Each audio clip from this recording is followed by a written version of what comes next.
Hello friends. This is the Ani Fanfics. How are you all? So we are back with an amazing movie on What If Naruto Was the Demon Sage of Void? Here's a summary. Everyone knows that making a deal with the devil isn't smart. Naruto thought that Kami would be a little nicer. After dying during the Sasuke retrieval mission, Naruto pays for another chance at life and the world will never be the same. But before we begin, be sure to subscribe to our channel and like this video. Now let's begin. Naruto lay there. Hours passed by in seconds as numbness washed over his cold body.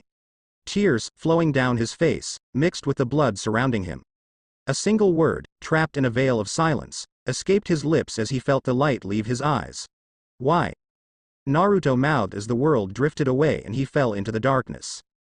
With a start, Naruto's senses sharpened and he somehow sat up. Looking around he saw an endless void of blinding darkness surrounding him.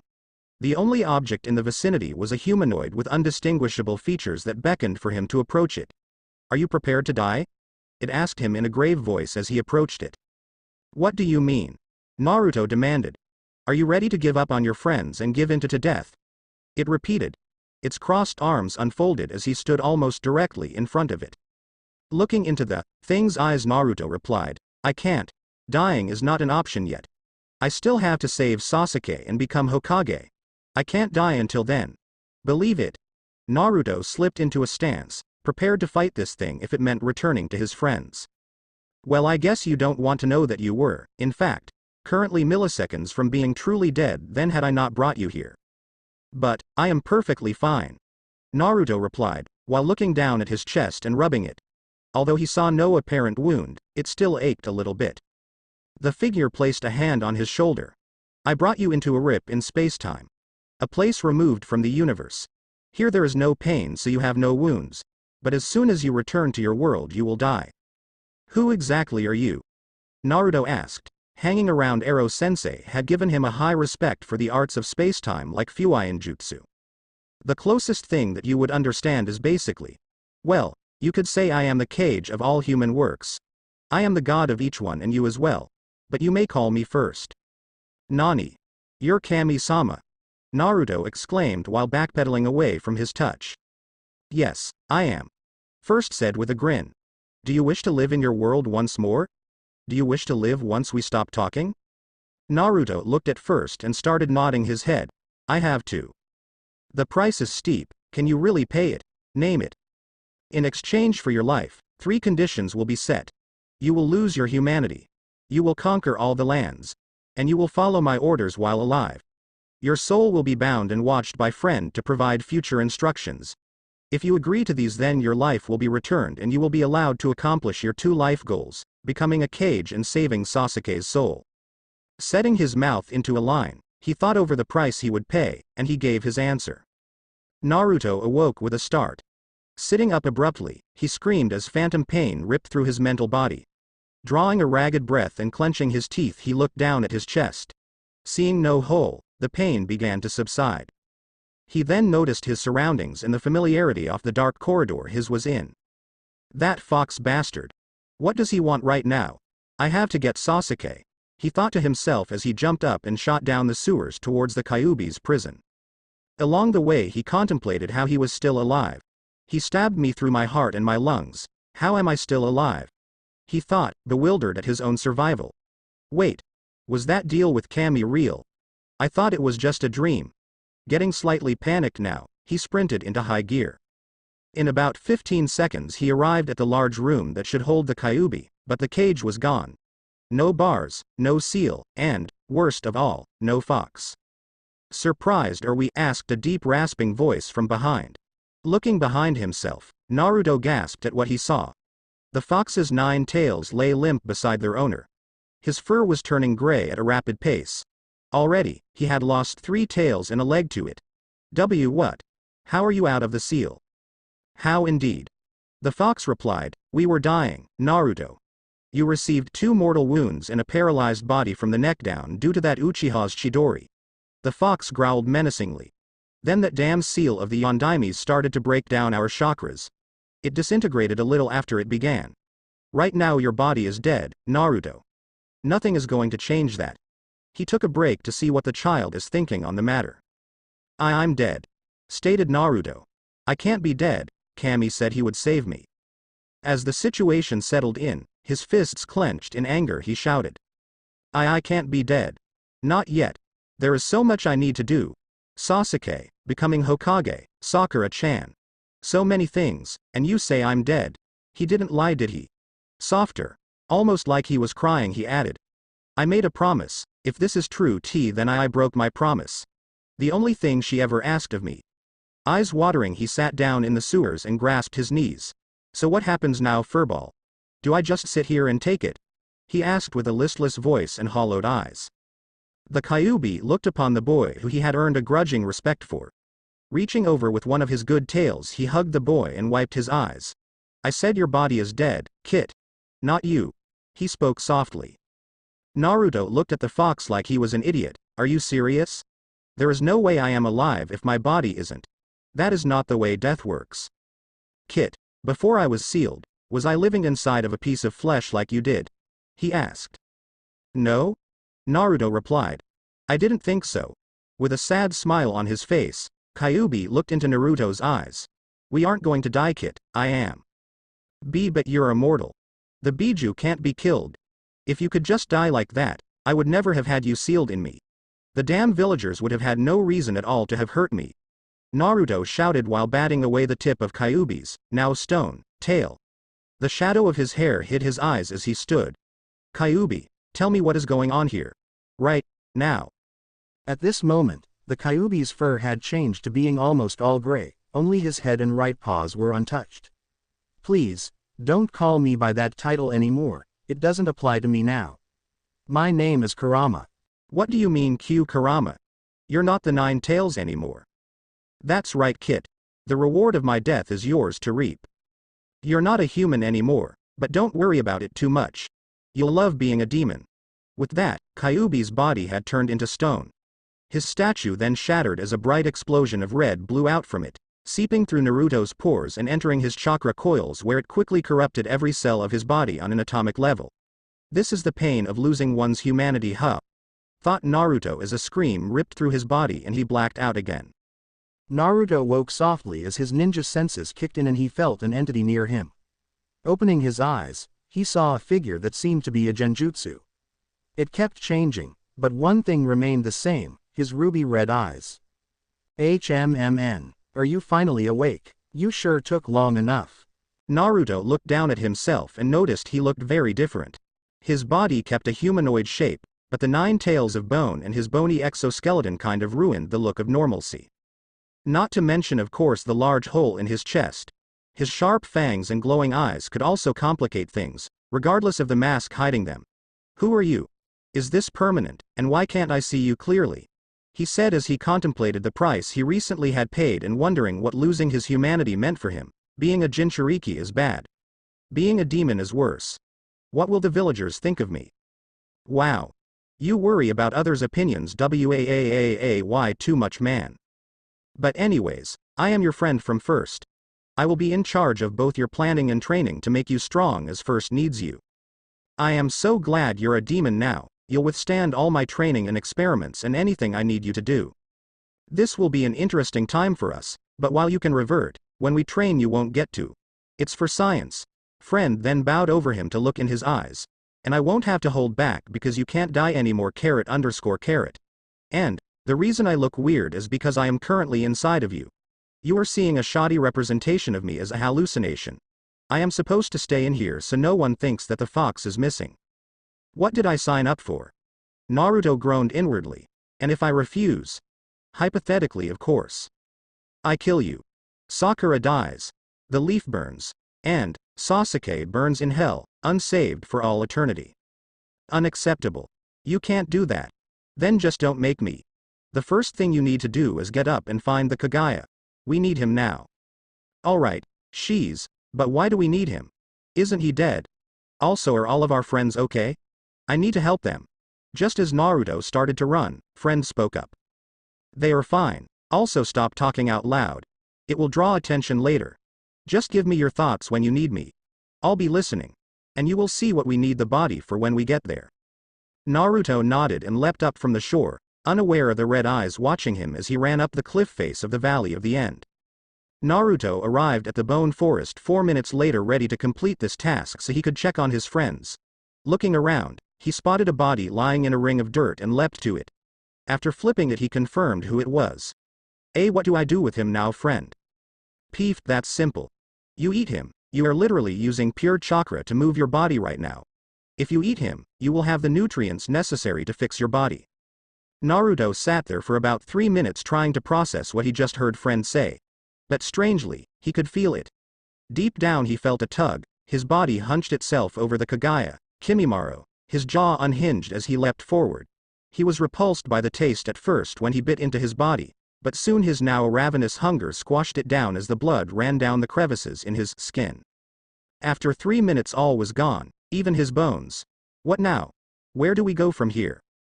It is too late for you to save this Sasuke, but first doesn't break a promise.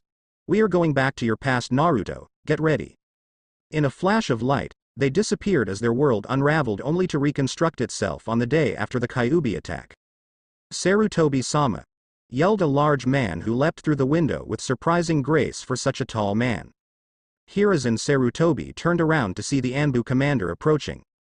Ah. Yes, Dragon-san? He asked while looking at the devastation from the previous night's attack. I presume that the council is summoning me? The commander nodded his head with a careful grace, knowing of the bad blood between him and the council. I am afraid so, sir. They need you to come to their meeting to decide the new Hokage. They said that they need you now. He turned to leave. Wait, Dragon-san. Turning to face the retired Hokage, Dragon said, you need something? Tell them that I have news. It is about the Kyuubi's death. With a grim nod, the cloaked man turned and disappeared into the village to inform the council upon his arrival. Turning around, Sarutobi opened the door to a little room. Inside, wrapped in a blanket stained with blood, lay a newborn child with whiskers of bone on his face and a small bone tail. As he picked the little one up, it opened its eyes and held his gaze. Intelligent crimson eyes that stared straight into Sarutobi Hiruzen and tugged at his soul.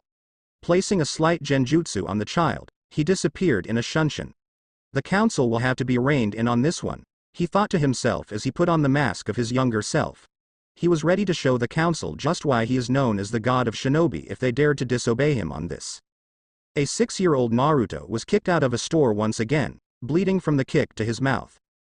And don't come back, you filthy demon, yelled the storekeeper. Naruto got up, popped his jaw into socket so it would heal faster, and brushed off his black cloak. He pulled the hood up and walked away without a word. Friend, what was the point of all that? I didn't need to get any food from him. Why did you make me go in that asshole's store? Naruto thought as he walked towards his favorite place in the village. He made sure to stick to the shadows as they made him comfortable during the day. You needed a reason to storm off and train. I gave you one in the form of anger at that human. Taking to the roof, Naruto started leaping from roof to roof. He used improvised bone cleats to provide the necessary leverage and balance. You know that the old man would help me if I just asked. There was no point in that. I know you are hungry. If the Hokage sent someone to help you train, then he would see your feeding habits. And we all know what would happen when it leaks to the council. Naruto paid attention to his surroundings when he ran out of buildings. Landing in a roll, Naruto looked at the large fence in front of him. Licking his lips, he walked to a shadow coming from the trees it held and fell through, landing on the other side ready to go. You were right about one thing. I am really fucking hungry right now. Dropping his cloak, he revealed a bare chest and a modified pair of black cargo pants with a hole for his tail. He placed the cloak into a nearby shadow and took out a black shirt, which he put on. He crouched down and started sprinting, letting his instincts take over. He ran for almost 7 minutes when his ears caught the sound of something. Leaping into a nearby tree, he climbed up to take a look at what he saw. A pack of large tigers were eating on the carcass of a large reptile. He smirked. None of them had noticed him as he pulled 2 white kunai from his wrists. Dinner time, he thought as he jumped into the midst of them. He rushed the first, a female. With a quick twist he slit its throat. The others had finally reacted to his presence. One of them, a male this time, jumped at him in an attempt to surprise him from behind. A thrown kunai had him on the ground as the life left his eyes. Another kunai appeared in Naruto's hand as he jumped over a tiger attempting to swipe at him. When he landed, he ran past it while dragging a kunai through its ribs and slicing its right hamstring with a reverse twist. It fell to the ground, unable to stand as it bled out. The last opponent, the largest of them by 5 feet at least, looked him dead in the eyes.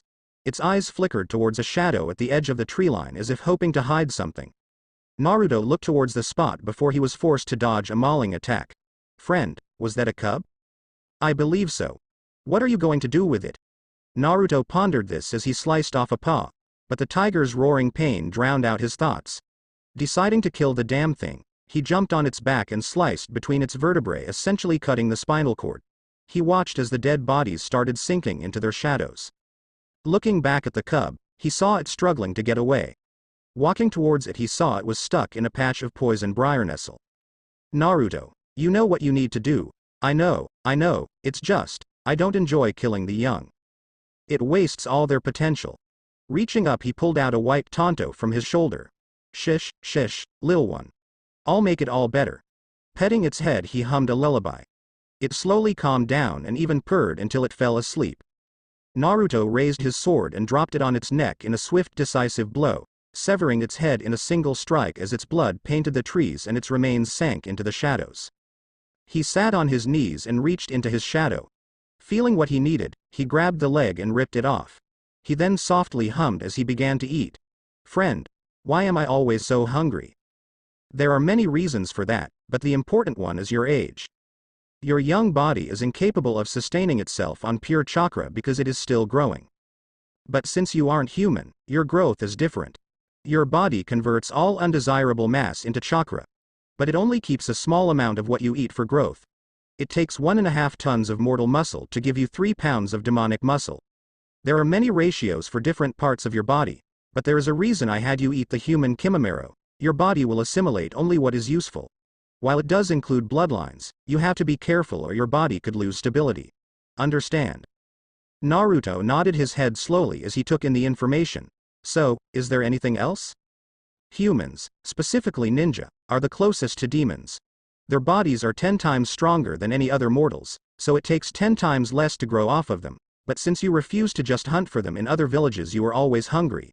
It should stop by the time you hit adulthood, but that's a long ways away, so don't count on it. Naruto nodded as he finished off the last body. I guess it makes sense. Even without using chakra, I am still a beast at fighting. A quick kick at a tree proved his point as the wood cracked and a 2-foot dent was left in it. Looking at the sky, Naruto saw it was getting dark, so he set about working on his routine to get his body up to par. He got so caught up in his training that he did not notice the sound of a shunshin as a red-eyed teen left the forest of death to think upon what he had seen. Itachi, what is troubling you? You seem more emo than usual, asked a teen 2 years older than him. Cousin, I have told you repeatedly. I am not emo, Itachi said while clenching his fists and attempting to get past the man. It's nothing. I just witnessed the power of that child. It was intriguingly similar to your own as far as I could see, with a few differences. Oh. I see then. I understand why that would trouble you. He reached out and stopped Itachi's movement with 2 fingers to his head. Foolish little cousin, you should have invited him over for supper. I know that training like that is tiring. I bet he was hungry, don't you? Itachi thought back as his cheeks tinged green. He ate while he was there. And judging by his tastes in food, I don't think he would have enjoyed eating with us. Intrigued, his cousin raised an eyebrow. How so, exactly? He killed and ate 4 of the T-level tigers and 1 cub in the forest, raw, even the fur and bones. Not only that, he also used what appeared to be his own bones to kill them. When he killed the cub, he sang it a lullaby before beheading it as it fell asleep. He took a break there to regain his composure. He also hummed the same song as he sat in place and began eating them. His cousin's face became slightly stern as he hardened his gaze. I see then. I suppose I had better check what you are saying. If this is true, I will make a decision. With that, he left. Itachi looked after him before he turned and walked to his house, wondering what one of his cousin's infamous decisions would change in his life. Naruto was punching trees down left and right with his armored fists. His bone gauntlets were shredding the area, so he also was covered in armor to protect him from the flying splinters. It was also helping him with his endurance. A figure appeared in the tree line behind him. Seeing what appeared to be a rampage by a small demon occurring before his eyes, the figure made his decision. With a leap he landed on the ground halfway to the figure. As soon as he made to run towards it though, he was forced to dodge 10 projectiles sent towards him. Naruto watched the figure dodge his bones as he made 2 tontos to fight with and held them in a reverse hold as he was rushed by the attacker. The man ducked around each attack, though sloppily, and countered with a right straight. Damn. That armor doesn't telegraph his moves well. I've got to get rid of it, thought the figure as he started running towards Naruto, doing seals at a rapid pace. Naruto impacted a tree and found himself stuck. Looking around he realized it was the shadows holding on to him. He ejected himself from his armor just as a fireball struck it. He rolled with the force before turning to the man and throwing kunai after kunai at him. Seeing many white kunai coming for him, he used the Sharingan to track each one of them. As his body avoided them, he grabbed the last one to retaliate when it suddenly pierced his hand with spikes. He released it and watched as all of the kunai stopped. He saw 5 shadows holding each one. They then split into tens of slivers of bone. Naruto shouted, "Kageden, Shinigami aim no jutsu," with a grin, and each shadow split, throwing over 300 needled at the figure. Seeing the attack, the man attempted to dodge the attack but was still hit in some non-vital areas of the body. The man made a seal Naruto had never seen before and sat down on his knees. The shadows from around the clearing came towards him and covered his body in a shroud. He whispered, "Boidoten. Chiyu Noryoku no Boido," before standing up like nothing was wrong. While still holding the weird sign, he whispered another technique, "Boidoten. Kudo Kage Shiraudo," and disappeared. Naruto looked left and right before his tail suddenly shot up and deflected an attack from his unseen enemy. Jumping away he started reforming his armor. When it covered him completely, he said, "Kageden, Kage Kanjitoru," and felt for his enemy with shadow tendrils that leaked from the inside of his armor. After finding him, Naruto sharpened the tendril and stabbed him. He then retracted some of his armor so he could move and walk towards his fallen enemy. "What is your name?" he asked the downed man. "Nicole's too, Uchiha Nicole's," said the man as he shot up and looked into Naruto's face. When Naruto looked into the man's eyes he heard one word before the world went black. "Tsukuyomi." Somewhere deep within the void. First, are you sure he can do it? Is he actually capable of doing this? I know I shouldn't question your judgment, sir, but I can't even imagine that Naruto is capable of achieving that. Even I wasn't able to do it in my time. A twisted man, cloaked in dark robes with white, horned hair, asked. "You poor soul." First answered as he looked past the plane of reality, their world. "Well, your world too, I suppose." Looking deep into the soul of the void he paused. He felt the very essence of it fill him, overflowing his senses with ecstasy. Continuing he said, "It is full of it, the void breathes through each one of them. Every creature on that planet is capable of joining the void, but only Naruto has what it takes to achieve that stage. Yes, though, I do believe he can do it. He is your descendant after all. You should be more supportive of them. You gave your second born your eyes and the third your body. First look towards one of the humans he actually respects." "I wish I could have, but even I have limits. Had I known that my daughter had survived the first attack, then you would see their power now. That damn monster was at fault. I saw her body, covered in burns. We had no medical jutsu then. I had no way to save her. But she somehow survived anyways after I left to defeat that," the man said as his emotions raged within him. "Even after all of these years, you still hate that, don't you? How could I not first? My wife, my daughter, and even my life were lost because of it. I wish I could help him though. I was never able to help my daughter. I wish so badly to help him. He can't fight it alone. The Kyuubi isn't nearly as powerful as that was. My 3 branch descendants each defeated the Kyuubi in some way. Now one has become him and is being set on a path to fight with that. You know why he can do it though, right?" "No, I don't. What have you hidden from me?" "His lineage amuses me. Your daughter, Hitomi Namikaze, had 2 children, 1 girl and 1 boy. They kept the line pure and never more than 1 boy and girl were born until Minato. Your sons had multiples of both male and female. In fact, they had so many children that after a few generations a few mixed again and made a new clan in secret. The Uzumakis were born. Even though they kept strong relations with both sides, they eventually retreated into themselves before being nearly destroyed and scattered during the ninja wars. Through the greatest of luck, though, The child of a first-generation Uzumaki and the last Namikaze found each other and fell in love, making Naruto, who agreed to my terms for a second chance and became a demon himself. This is why he can do what you never did, Sage. He is Naruto, the first demon sage of the void itself. Under the tutelage of my son friend, he will become a void kami in the army of change. First stated before his energy caught up to him. The sage just smiled as his old friend started jumping around in excitement at his newest creation. Thinking in on himself, he decided that he should help the boy, his truest descendant. First, I need friend to give my boy a gift. If he is going to kill Jubi, he will need all the help he can get. Not even I could defeat that eldritch abomination, but I can guarantee he will. I know he will need help. Why do you think he has to conquer the world? Everyone knows that a Kage is only as strong as his army, but since you are his ancestor, I guess it's alright. I would give you the classic Uchiha speech on how much better I am than you, but I feel as if you could not completely comprehend the full extent of my Sharingan power, so I'll give you a summary. Nichols walked towards Naruto's unprotected body. His Sharingan slowly spun one as he locked eyes with Naruto's similarly crimson irises. Rule 1. In this world, I am Kami. Rule 2. While, yes, this world is a genjutsu. It is used to inflict pain and to torture, so don't test me. Rule 3. Only Uchiha have ever withstood Tsukuyomi without injury to their mind. If you cooperate, you can be the first. Now, if you don't mind, I want a few answers for a decision I will have to make. What were you doing in the Forest of Death? He asked after listing his rules. Not hearing an answer, he looked closer at the body of Naruto. It was a fake.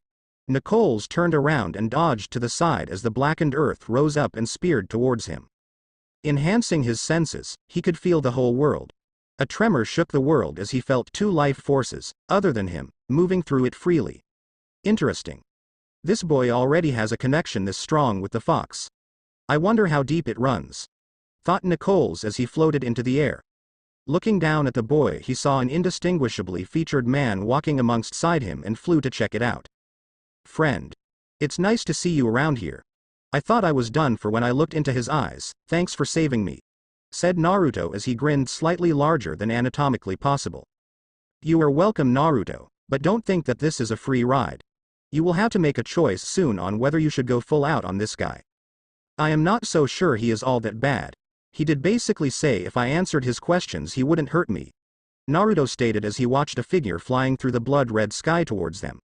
I guess there is no time like the present to sort out a problem. Nichols touched down softly on the burnt, ashen ground as he looked into Naruto's eyes. Are you willing to answer a few questions of mine? Or, is this going to turn into another pointless fight? Nichols stated before. Staring at the Kyuubi, that broke Naruto free. Ask your questions then, Nichols. I have nothing to fear, said Naruto with a naively childish voice. A wall surrounded every side of them, then a ceiling and floor formed. Nichols took a seat as a table set appeared. A small light hung down from the ceiling, throwing the room into a shadowy gray. The interrogation room completed itself as instruments appeared on the table that gleamed sharp silver in the dark light. What is your name? What are your reasons for being in the Forest of Death? It has many signs and warnings telling people to not go in it, let alone a little one like you. Also, who is this friend of yours? Nichols asked to get the ball rolling. Oh? Haven't you heard the words the villagers say? Well then, hello Nichols, I am that trash garbage demon filth bastard worthless it. Naruto answered, his childish facade and joyful smile falling on the last word as he grit his teeth and his grin grimaced. His smile returned though as he continued, I was in the nice forest cause it was pretty, I was hungry, and I wanted to go to sleep after some light training. Naruto ticked each reason off on his abruptly unrestrained hands as he stood up. Opening the door slowly, Naruto watched as Nichols studied his movements and sudden freedom. Friend stepped in as Naruto answered the last question. Nichols, meet friend. Friend, this is Nichols, say hi. Friend walked towards the sitting man, his form still an oily haze. Focusing on his eyes, he walked even closer. Once he caught the man's gaze, he sat on the couch next to him and put his arm around the guy. Well. What do you know, Naruto? An Uchiha who can use his damned eyes the right way, friend stated as he started sipping from a coconut. Nichols could feel he was losing control of his technique with each passing second these two played with each other. I would ask you to refrain from using my world to your pleasure, asshole. And take your arm off of me, he stated while willing the supposed Kyuubi to obey him. No respect nowadays. Friend mumbled as the room returned to normal from the sitting room he and Naruto had made while trying to get comfortable. Naruto looked at the man. Friend, what do we do now? I feel like we can trust him. Should we tell him what may happen to the Uchiha clan?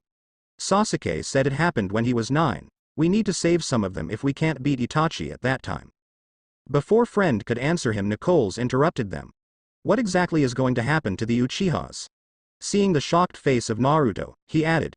You were projecting your thoughts to me as well as him, Baka. That is how I heard you. Now answer me. What is going to happen? Friend spoke up. Uchiha, Naruto doesn't know the whole of it. But, your clan is going to be killed at some time during Sasuke's 9th year of life in defense of the village.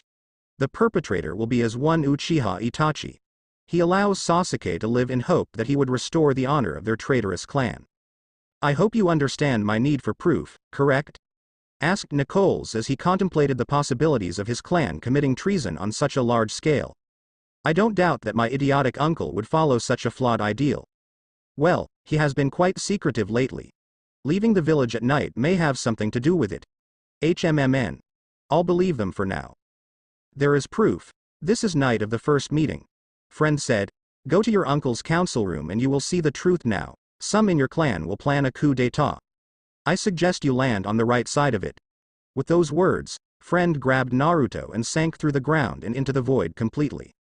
Nicoles woke with a start. He climbed up off the ground and found a note saying, Dear Nicoles, Danzo is the reason your whole clan dies instead of just the traitors.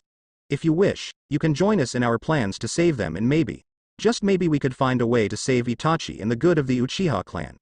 Meet us here in 2 weeks to give us your answers. Also, confide in Itachi with only some of what you learned here. With love, your friend. Page S. Don't tell anyone about everything that happened here. Ever. I better hurry. If what they say is true, then I am going to have to up my training. Even Anbu isn't strong enough to put down that old warhawk. Nicoles thought as he sped towards his clan compound. He pondered on what he should do if his fears were realized.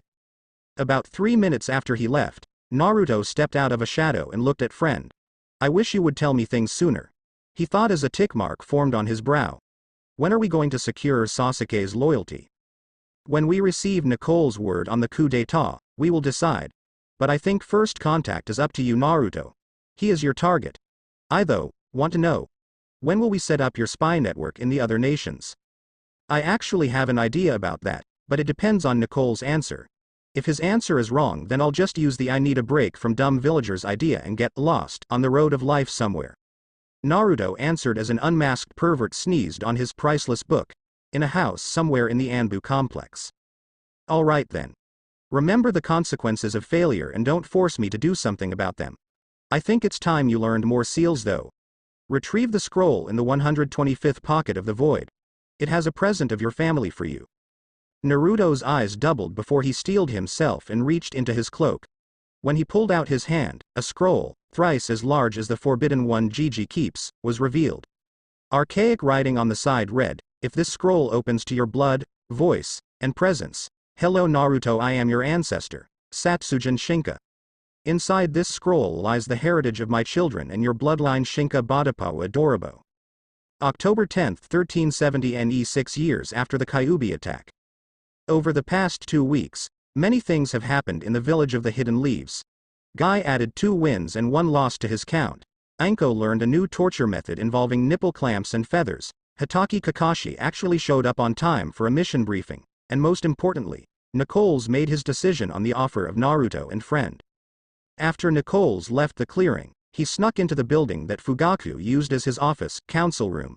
Hiding in the rafters, he saw a large assortment of people listening to his uncle's plan.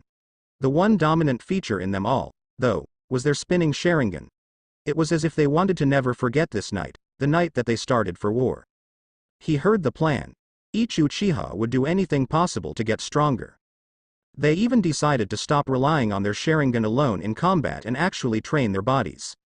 I have to hand it to him, he may be an idiot for planning this coup, but even so, he is still as great leader as he had been in the Third War. Nicole's thought back to the war stories about the leader of their clan. The Crimson Ash, the Red Thief, the Charred Sword, all were nicknames given to him by Iwa and Kumo for his prowess in battle as well as his Sharingan's special ability. After the war though, he had let himself slip to the point of being only slightly stronger than the Hokage's son, Asuma. Nicole's understood just what was going to happen because of his decision. He was going to have to break his promise. Outside it started raining. As he walked toward his house, a single drop fell from his eye as he thought one last thing before he entered his house. I am sorry, Hanny. I won't be able to visit you for a while. A small white blossom fell from a small tree, twisting through the wind before landing in front of a small stone sticking up from the ground. Inscribed upon its surface were the words, Hanny Uchiha, May 7, 1357 to October 10, 1364, loving sister and young prodigy, goodbye. Naruto also had some action over the last 2 weeks. He attempted to pull off a prank on the Hyuga, but it kinda left him in a predicament. Thinking back on it though, he was rather happy on how it played out. Flashback no jutsu. Are you sure you want to do this, Naruto? I understand that you never succeeded in your last life, but we do have things to do. Yano? Looking at the building, that friend was leaning against Naruto laughed, drawing the attention of a few of the villagers and a handful of curses directed at the demon child. Friend, I don't think you understand, not completely. The Hyuga have eyes that are practically X-ray vision superpowers. I need to test my stealth before we leave. It's a win-win situation. Implying you can even do it. Ha, alright then, if you pull it off then I will let you open the scroll of your ancestors. But if you don't, then you will have to eat your kills from now on. Agreed. Naruto blanched a little at the idea, but the temptation of his family's techniques was too tempting to deny. I want one little change though. If I complete my prank without Hiashi realizing, then you have to let me see Sasuke before we leave. I have to see what I am doing this for once again, I need to. He finished his thought with such determination, the tiles beneath him cracked and he almost fell if not for his tail appearing and balancing him out a little bit before retracting back into his body. If I didn't see all of your thoughts then I would swear that you're gay. Thank first that you aren't. That idea you had of using Bone Clone with Ino and Sakura. Yeah, it proves your manliness. But fine, if Hiashi doesn't find out then you can see Sasuke, but be careful. I have a feeling something is going to happen. Naruto shuddered for a second. The last time friend had a feeling about something, he had ended up being missing for 2.5 weeks. Apparently, when a 3-year-old ends up in the Forest of Death on accident, he gets torn apart by fucking dinosaurs. They never found the orphanage headmistress' body because Naruto agreed to dispose of it. There were suspicions, but Gigi shut them down fast. I will activate level 2 protection then. Naruto's body grew a little heavier as his chakra compressed itself into matter, which was then arranged into a crystalline structure of calcium and iron with copper alloy and slithered under his skin as it covered his major muscle groups and vital spots like his organs, major arteries, and joints. Although the process happened within the time it took him to redirect his downward momentum into an upward thrust, jump, it felt like it took minutes to Naruto. Every fucking time. Naruto thought as he neared the compound. I never get used to that feeling. He paused as he neared the front gate. Hiding behind a building he sat down. He went through his list of abilities to find which would work best. No, too deadly, too bright, too flashy, too. Wait a second, that might just work. His smile widened. His cloak fell into the shadows as an object rose up from it. Grabbing the object, Naruto unraveled it, revealing very dark clothes. So dark were they, that one could sometimes see through unless they knew the wearer's tricks too. He quickly allowed the clothes to attach themselves everywhere but his face. He laughed softly at their humming vibrations, and in answer he whispered a reply. Sorry, but not this time, lil one. Its hum turned into a super low whine that quickly stopped. Don't worry, I will let you have some of the clothes in the Hyuga compound, will that do? It quickly hummed happily in response. Naruto finished his ensemble by allowing his whiskers to grow over his face in a soft white mask. He walked out from the building while letting loose a soft aura of nothingness that made people glance past him. Walking at a pace that looked like gliding, he walked right between the guards and gave each a small dot in the middle of the forehead with permanent ink. Moving on, he marked each Hyuga he met. None noticed him except a few who saw a glimpse of his mask and ran towards a loved one's shrine to pray. He walked into a small house and saw someone with a seal on their head putting a soft black powder into a teacup. Getting serious, he followed the assassin. Following them through the main house, he entered the room of Hitomi Hyuga right after him. Seeing the assassin's face clearly, he saw emotions that shouldn't be there. Regret was most prominent. Thank you, Ko.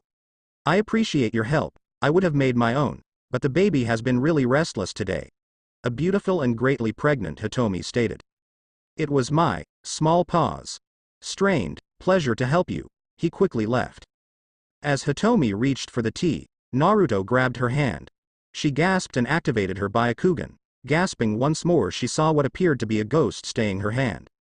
Shit, friend? Help. No answer came.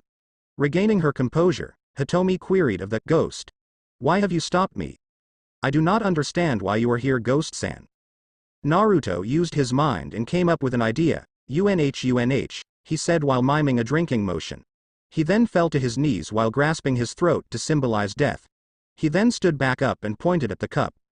Reaching in his coat, Naruto brought out a single paper. He dipped it in the tea and showed her the black poison grains that were slightly different from the mahogany-colored grains of her normal imported tea from the land of iron. Poison. She yelled in surprise. The door behind them was flung open as a very out-of-character Hiyashi rushed into the room. Did you take any? He asked in worry.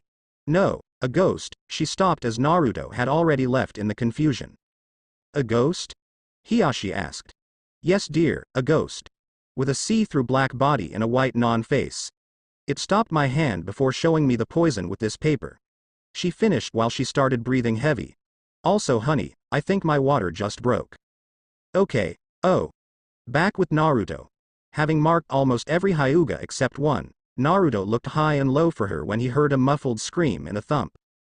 He quickly leapt towards the sound, becoming slightly visible at the speed he was traveling.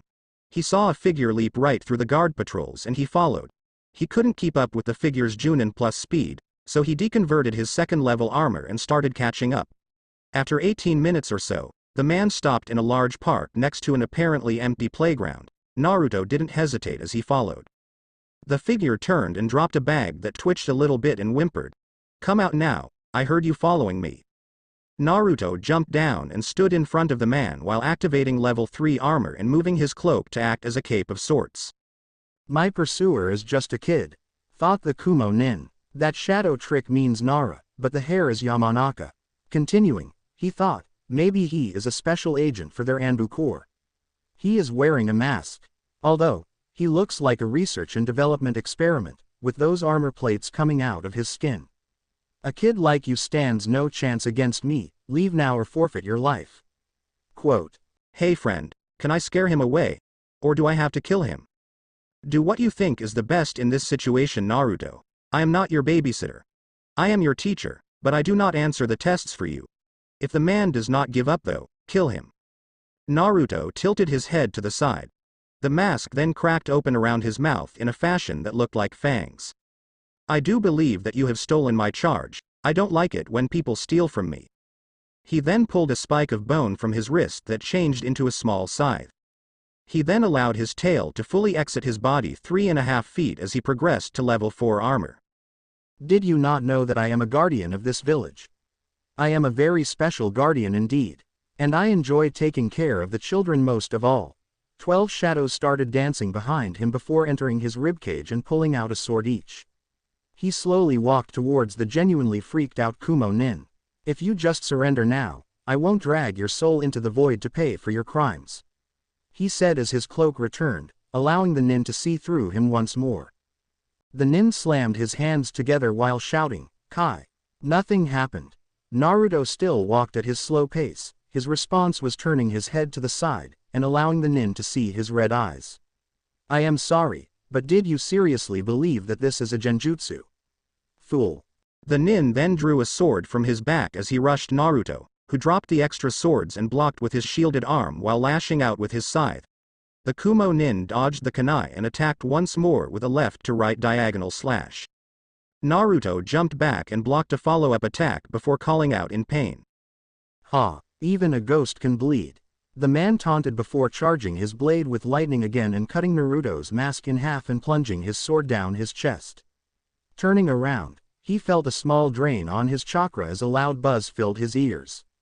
Laughing abruptly, He channeled lightning chakra over his skin to protect himself and fry the Kikaichu. Hearing a cry of pain, he turned towards the sound and saw an averagely concealed boy, about the same size as his dead opponent. Walking towards the dumb child, he pulled out a shuriken and charged it with chakra. The boy tried to scramble away when suddenly the man let loose the shuriken. A shadow popped up to stop the thing, but the light of the shuriken was too strong to touch and it found its home in the child's chest almost to a full 3 inches. His body smoked softly as the electricity zapped his hive to death and exploding them inside, causing extra damage. Damn bugs! Grunted the man. He turned toward his captive. But she was gone. Looking around the ghost he killed, helping her towards the fallen bug kid. While shocked, he was not too surprised that the spirit child Anbu core experiment was still alive. He started running towards them. Don't worry, little girl. I will take care of the bad guy. Can you do anything to help him? Naruto said when she started crying. My name is Hinata, she said. That is a nice name, Hinata-chan. But can you use your Byakugan to see where he is hurt? I need to take care of the bad man now, Naruto said. Hinata finally worked up the courage to look at her savior. He appeared to be almost the opposite of a knight in shining armor. Half of his face covered in a mask with sharp teeth and a glowing, red eye. The other side had cute white whiskers and a tantalizing ruby eye. His body was shrouded on one side and almost invisible, while his left side showed a bare chest with white armor on his muscles and down his neck. His showing hair was a lightly burnt gold that appeared to be shining softly in the silver moonlight. All in all though, his body was tantalizingly too close to the border of non-human that she nearly fainted. Whether from fear or excitement she could not discern at the moment. His steadying hand gave her the strength to continue though as she whispered, "Hi. I can help him a little." She activated her Byakugan as Naruto stood and blocked an attack directly aimed at her with his arm. The blade cut it off as blood sprayed all over her and the boy. Naruto and his opponent stopped for a moment as his arm fell and blood landed all over Hinata and the body of Shino. His opponent looked into his eyes as his pupils started expanding. The world slowed to a frame-by-frame speed. The pain started to overwhelm him as a dark side of him presented a way out. When the arm came to a rest next to Hinata, Naruto's pupils covered his whole eye as a red cross appeared right in the middle of them. His mouth, opening for a scream of pain, twisted into a feral grin. The bone grew over the wound as full armor appeared. Red energy leaked from the cracks as the lost limb reformed from shadow and bone, revealing a twisted imitation of a sword. With a twist of the waist, the Kumo Nin lost the hand holding the sword as his shadow opened beneath him and he fell into the void. Thor. Naruto grabbed his arm, as the bones receded into him, and reattached it. A few shadow stitches later, he looked at Hinata and Shino. Both were covered in shadows and blood. A wave of his hand removed the shadows. What he saw surprised him. Hinata and Shino both had changed a little. Hinata's eyes were now a reddish violet and she was 2 to 3 inches taller. Shino was awake and perched upon his hand was an insect never known to man. Naruto looked at them both with one uncovered eye as Shino asked a question. What has happened to us? Naruto, we are taking them with us. That is an order. In 8 days, meet me at the Forest of Death at noon and I will explain. Shino nodded and stood up to walk to his house. Hinata fainted. Sighing, Naruto grabbed the head of the Kumo Nin and severed it, allowing the rest to fall inside of the shadow. Quickly marking Hinata's head, he grabbed her and started for the Hyuga once again. His mask reformed itself as he ran. A small crack remained though in the shape of a lightning bolt. After 22 minutes of running he arrived at the house of Hiyashi. Going through the entryway he saw a frantic Hiyashi yelling at a man to find her.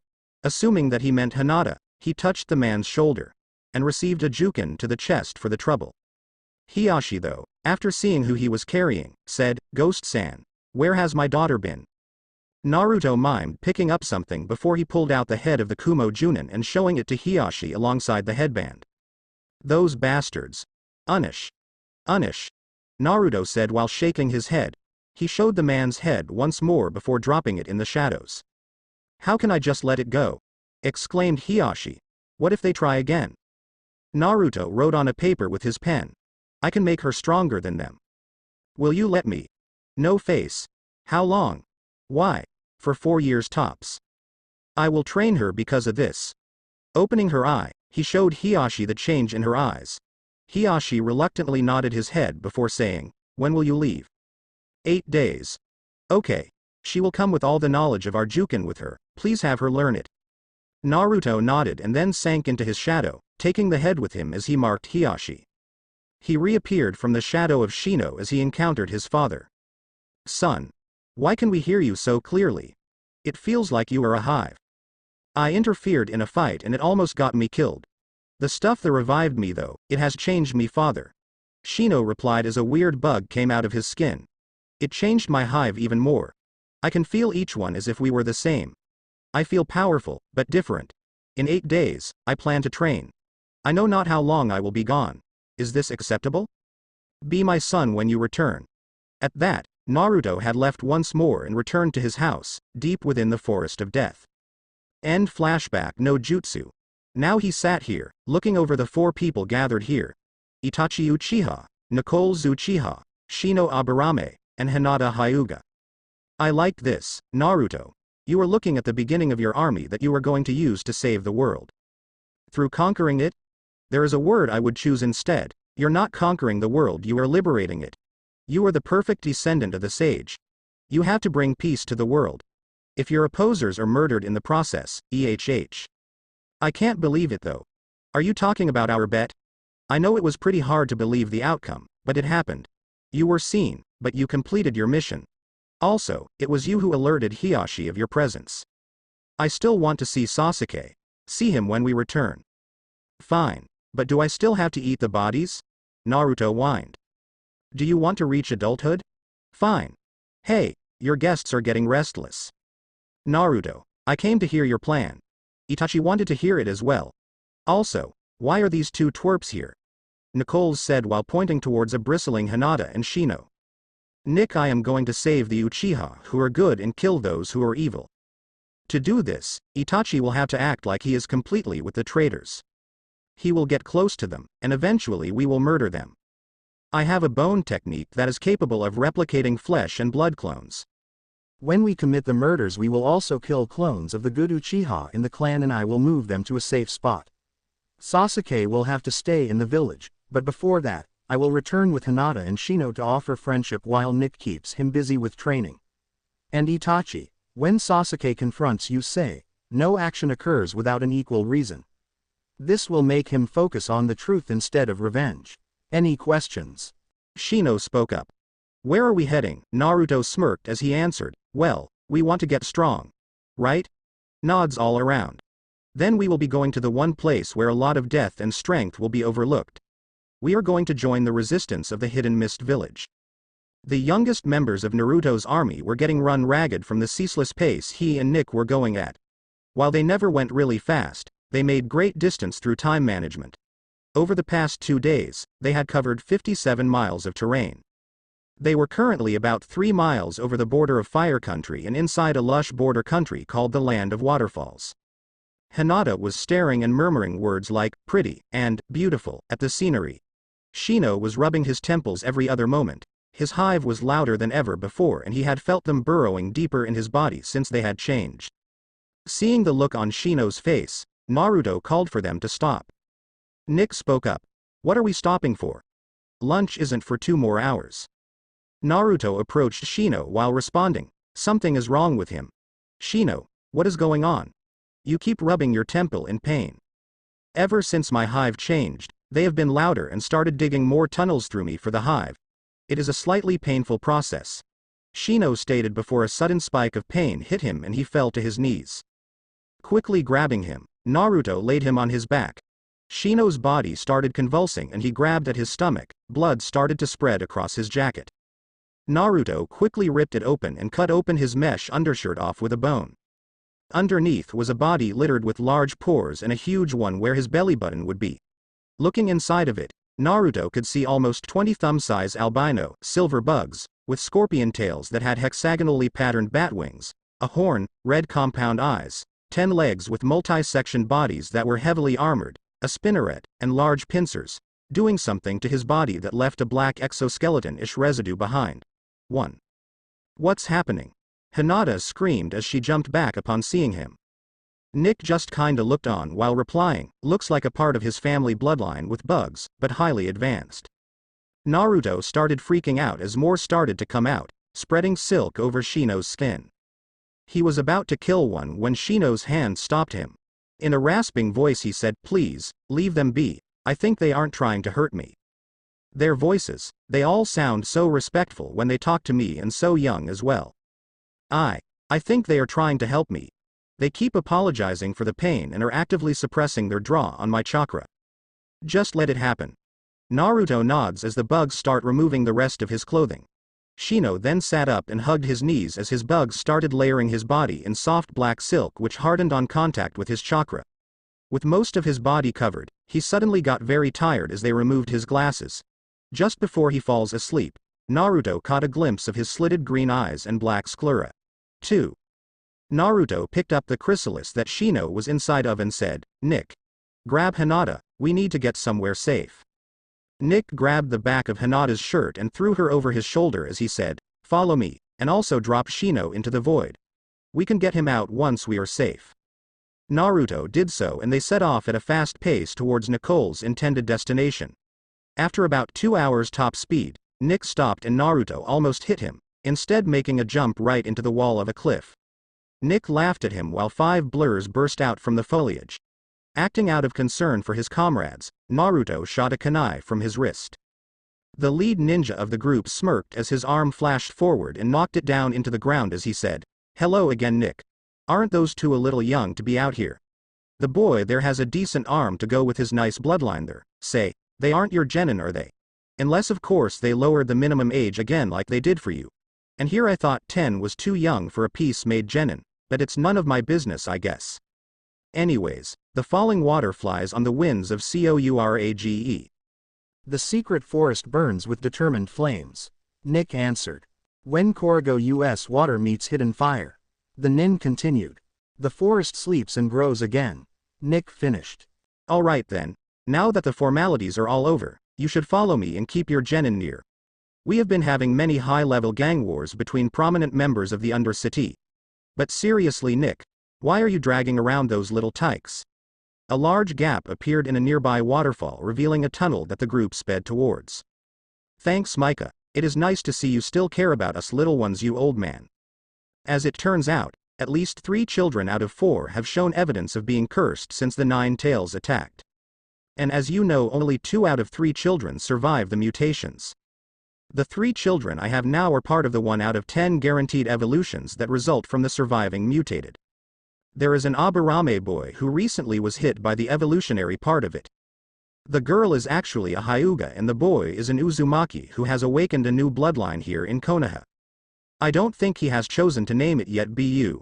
Nick was interrupted by 3 things. Hinata woke up screaming before falling into a series of oohs and ahs. Naruto spoke up in a semi-indignant voice saying, "I do to have a name for it. Shinka Badapawa Dorobo." And Nick's cloak was grabbed by a shy 7-year-old girl as the small crowd of villagers stopped going on about their daily lives and left the small market square in a hateful silence. Naruto turned around to see who could need his attention in a village he had not been to yet. Micah followed his gaze and said, "Get away," while stepping towards her cringing body clad in torn clothes. "These are esteemed guests of our village, don't touch them again you filthy thing." The girl backed up a pace while saying as she broke out in tears, I feel a piece of her around here. It is strongest right there," she said while pointing at Naruto's shadow. Mika's temper exploded and he was about to lay into the girl when Nick laid his hand on his shoulder. Micah turned and looked as Nick spoke. She probably feels the strength of the boy's curse. Out of us all, he is the one with the most potent curse. Also, seeing as we must wait for the strength of our last genin to return, we will need a place that is really private. I am quite sure she could find us a nice one. Micah nodded saying, "Alright, IT can take you somewhere quiet." Looking over at her, he growled lowly, "Can't IT?" The shy girl nodded. At this point Naruto had decided he was going to kill this man. He didn't care when or where. He was going to kill the man who had used the forbidden words on a human in the same position as he once was. He had unjustly pronounced that girl as less than the trash in a can and for that he would die. Don't forget Naruto, you have to dispose of the bodies from now on. I will, oh I will. As long as I get to make him pay I don't even care. Looking at his group he saw that Nick had noted the expression and meaning of what he had just thought about. Nick then tilted his head towards the moving girl as they ran to catch up, with Naruto carrying the still drowsy Hinata in his arms bridal style. After about 2 hours of travel, they arrived at their destination, which happened to be in the middle of Toki's underground, the red light district. The child, who had introduced herself as Fu, had been warming up to them during the travel. From her they had learned 3 important things. 1. The area they were currently in is owned by one of the mafia houses in the city, Numen Shinkaki, the smallest crime boss in the city who only commands a force of 4 ninja, 7 ronin, and 59 grunts. 2. They would be safe as long as they wore a cross on their outfit. She showed them the one she had on her back, stating that it showed neutrality in the gang wars. She also provided them with a warning against committing crimes when wearing a cross, as it would result in death as the punishment. And 3. If they wanted any jobs while they were here, they should go to one of Newman's clubs in the area and order an undershot to see a recruiter. Nick had brushed off the information, as did Hinata, but at friends' prompting Naruto had memorized it while asking how she knew that. She had said it was easier than begging for money and that the people weren't as mean to her as most, so she didn't have to deal with cheating on her pay. Fu stopped them in front of a rundown motel that had a broken neon sign, which said love on the wall, and opened the door inviting them in. Nick quickly shoved Hinata in due to her previous sounds of amazement turning into uncomfortable sounds like, "What are they doing and why is she standing there?" as she witnessed various events that take place in that side of civilized society. The inside of the motel had a faded red wall paint and soft love seats scattered across the entryway.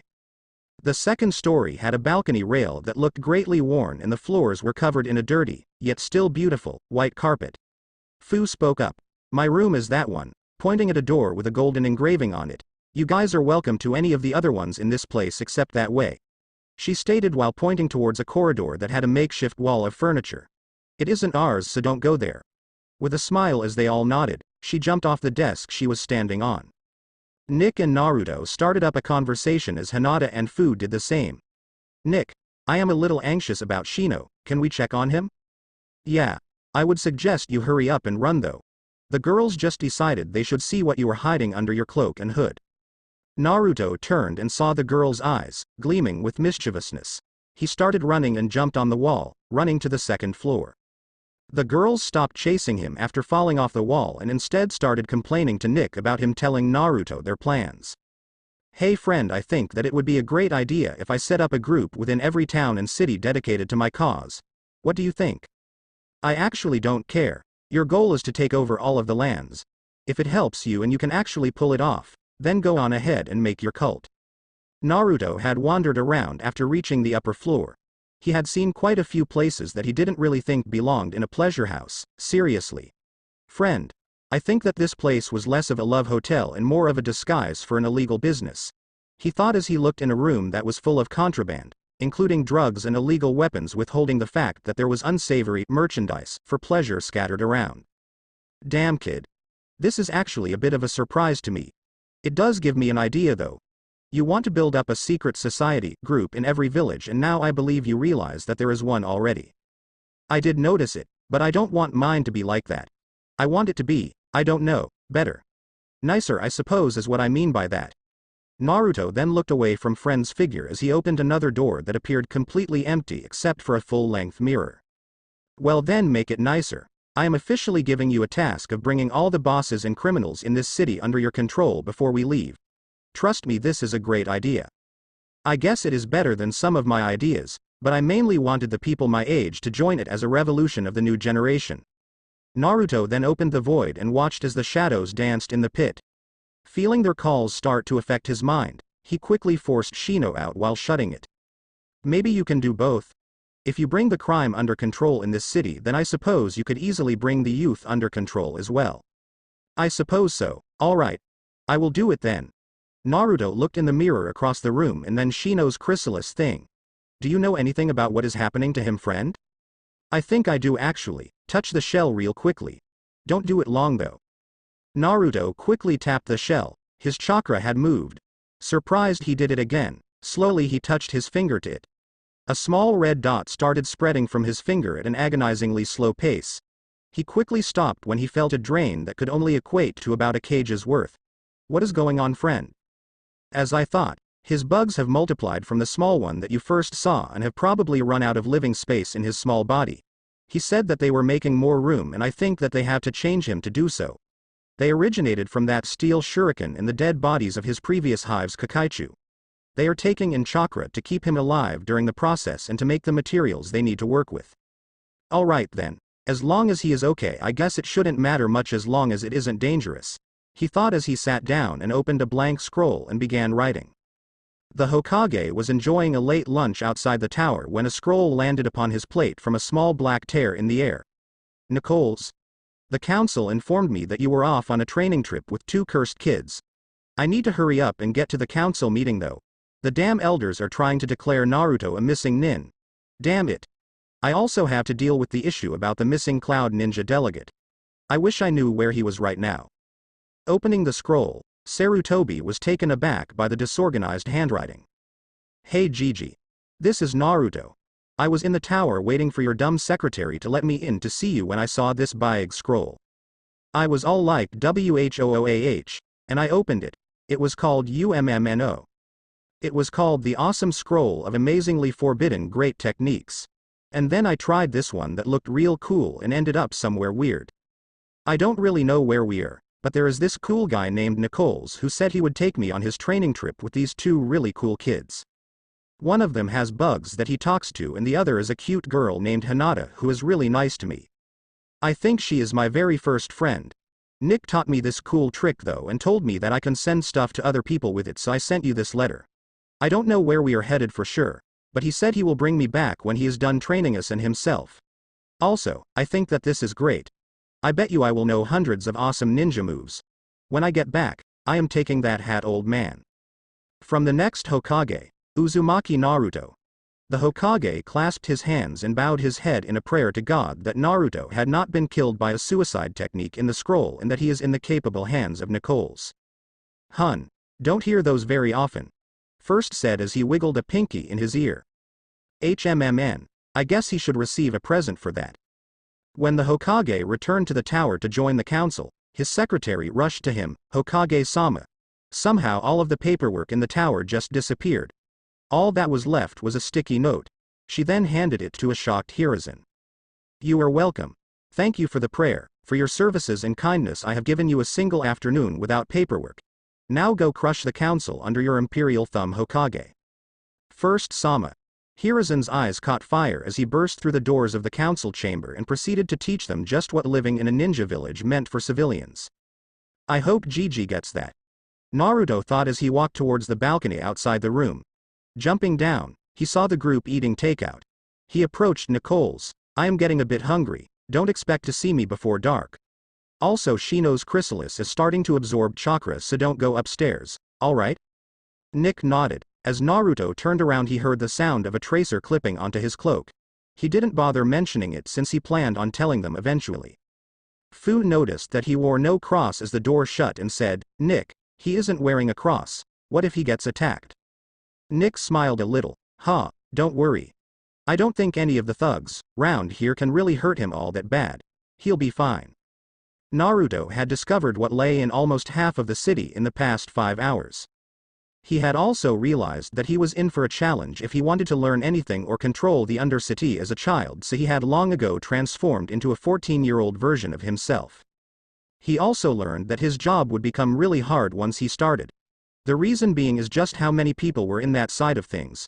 For instance, out of the 189,000 civilians that lived in Taki's Mountain, 23,000 of them were in some way related to the Yakuza. Out of 17,300 ninja there were 2,300. And, half of the samurai police force, 8,000, was also corrupt. Is my mission still in effect now, friend? Naruto thought as he felt a presence tailing him. Yes, Naruto, you still have to take them over. You can't leave until Shino is better anyways, so you have at least 3 weeks to do it. Plus, if you use Bone Clone then you should be able to do more at once. And I am sure that Nick would help if you asked. Alright, hang on a second. Naruto ducked into a nearby alley and used true transformation to turn into a 37-year-old version of himself that was wearing a rebreather as well as a black version of the Leaf's armor modified to look more like a samurai's suit. It also had orange markings on the back and front. He then made a bone zanbato from his femurs, his humeri and his sternum. Shadows swarmed it as he placed it on his back, giving it color and solidifying its appearance. His hair turned orange just as the person following him rounded the corner. A woman ran up to him and asked, "Have you seen a young teen with burnt blonde hair come down this alley?" "Why are you looking for him?" Naruto asked. "My employer should know about him," she said guardedly. "Well, I haven't seen him in this alley." Naruto finished the conversation by turning away from her and walking away. She left the alley as well. Two bones rose from the ground and turned into copies of Naruto. They then transformed and a couple left the alley discreetly following the woman. Naruto then jumped onto a nearby roof and ran towards the nicer districts in town. He jumped down into an empty street and was about to release his transformation when he saw three people who caught his eye. Two were identical twin males who carried three swords on opposite sides and had black for one and white armor for the other that seemed to symbolize their synchronization by guarding the opposite sides and leaving them unguarded in the direction towards each other, which held the third person, a female who appeared to be 12 or 13 and had red hair with green eyes. She stood in between the two brothers and had a full suit of light armor that was red with green and black designs on it. Across her back were two zanbato of the reversed colors of her guards' armors. All in all, Naruto was pretty impressed by them. Until of course one of the teenage boys spoke up. "Get out of the way, peasant, you are in the presence of Hagen's three heirs. Move or lose your life." Naruto crossed his arms and planted his feet. "So you happen to be his brat, huh? Well, I am sure that he isn't here right now, and I was walking here first. So, how about you move or I'll kill you?" Naruto said while leaking killing intent at the rude guy. "Remember Naruto, if you kill it you eat it. Then I won't kill him." The teen unsheathed two of his swords and ran at Naruto with his brother following. Naruto lifted a boot that caught the first swing and he stepped on it, breaking the blade and sending the twin back from his own momentum. He then caught the brother's blade, gritting his teeth at the pain. He then tore it away from him and kicked him off before breaking it over his knee. "Leave me be or I will kill you," Naruto said once more. The twins drew another sword before the sister stepped forward. "Enough, brothers. He has you beat. Were you to injure him seriously, I believe he would actually kill you too. He has no cross, so I won't punish you too, but don't be idiots again. He used no chakra just now, so don't complain about your swords either." They nodded and fell in line by her side. Turning to Naruto, she said, "Who are you?" Naruto removed his rebreather and looked at her while grinning. "Well, aren't you a smart little girl? Asking who I am instead of what my name is. Fine, I will tell you. I am N, the leader of V. If you and your siblings are done wasting my time, I would like to return to my home and possibly spend some time with my 14-year-old son. I am not finished wasting your time, as you appear to view this. Please follow me, N-san. I believe that my father would like to speak with the leader of a new group trying to show up in Taki. If you don't, then I fear you may be having a few troubles starting up any business in this town," she said with a smile. Naruto felt his two clones reach his location, but he stopped them from entering the fray. They told him that the employer was actually the father of these three. "I suppose I have no choice then, do I?" He raised his hand and one of the clones reverted to the 14-year-old version, which had similar armor without the rebreather and burnt gold instead of blood orange hair coloring. With a beckoning symbol, the clone stepped out. "Hello, father," it said. "We will be following these three to their father, don't make any trouble." The clone nodded and the group moved. After 30 minutes, they arrived at a large mansion surrounded with walls that had glowing seals. Naruto looked around and tried to study them, but the girl said, "Don't bother. Our mother made those seals. You don't stand a chance of understanding them." Naruto laughed a little while saying, "Ha, you would be surprised, girl. My son and I have some skill in seals." From what he had learned from the scroll and Jiraiya, these seals were actually a large seal that provided many things, including security, strengthening the walls, detecting chakra use, and even providing the compound with climate, air control. "It seems it may have been a really good idea to have you come here," she said. They walked towards the gate and it opened outwards for them to enter. He followed them deep inside the compound, counting off the guards he saw. By the time they had entered the meeting room, he had counted over 300 civilians, 47 ninjas and 63 samurai. The brothers had left before their father appeared and the sister had taken a spot on the right side of a large chair. After 3 or 4 minutes of waiting, a middle-aged man with slight tendencies that pointed towards being a warrior. The man looked at Naruto directly and said, "Hello, N-san, would you please drop your transformation technique? I can see that you are not used to that body regardless of how you appear." Naruto attempted to get up, but he felt metal close over his biceps, his forearms, his torso, his neck, and his thighs and shins, with a last one over both feet. He saw his clone in a similar situation. Well then, I guess you caught me, Hagen. I am not who I appear to be, but I will not show you my actual body. I am, however, willing to drop this technique. Naruto activated full armor and released his technique. His clone turned into a smaller version of his armor as well. Looking into Hagen's eyes, he said, "Well then, may we continue our discussion?" and broke the restraints on himself with a few shadows. His clone repeated the move and they both placed their feet on the table. Hagen looked at them thoughtfully. His guards had been stopped by a simple hand during the event. I don't believe that I have ever heard of V before. Tell me what your goal is. Well, I am a very heavy dreaming man. If you want to know what our current goal is, then I guess it is most likely a marriage contract with your family. Hagen looked at him with a shocked face. You would have me marry my daughter to you? Are you insane? I have taught her to be my successor, so it is her choice anyways. Naruto nodded slowly. What is her name? Katsumi is my name, she said. Naruto nodded once more as he asked, do you appreciate what your father makes you do? Are you happy following in his footsteps? She looked at her father before answering, I am fine with it. Katsumi, please look at me, his clone said. She did so and he removed the faceplate of his armor and looked her in the eyes. Remember, Naruto, do not break eye contact or the technique will backlash. I know, controlling a clone is not that hard. The clone then sent a small sliver of void from his dark pupils to hers and secured a connection. She fell into darkness without a single sound. Where am I? Katsumi asked as she woke up. I caught you with a mind technique based off of the Uchiha Genjutsu Tsukuyomi. In here time is meaningless and no one can hear you. You can tell me exactly what you think without anyone learning about it. Naruto looked at her conflicting emotions. I don't know what to think. You wouldn't understand, she said. Just try. Start with whether you want to become the leader of your father's gang. I don't even want to call him father. My mother married him after our real father died and he has never treated her well, he only wanted her for her looks and seals. My brothers were brainwashed by his teachings to be loyal little slaves who have even punished mother before on his command. There are so many things I don't like about him. But, he did keep us safe as we grew up. He even did his best to train us kids to be strong. I don't want to be a crime boss, but disobedience is not tolerated in his presence. I don't agree with a lot of the crime we do here, but I can't just stop it or mom will be considered useless for raising a disobedient child. Would you like to know what our real goal is? Naruto asked her.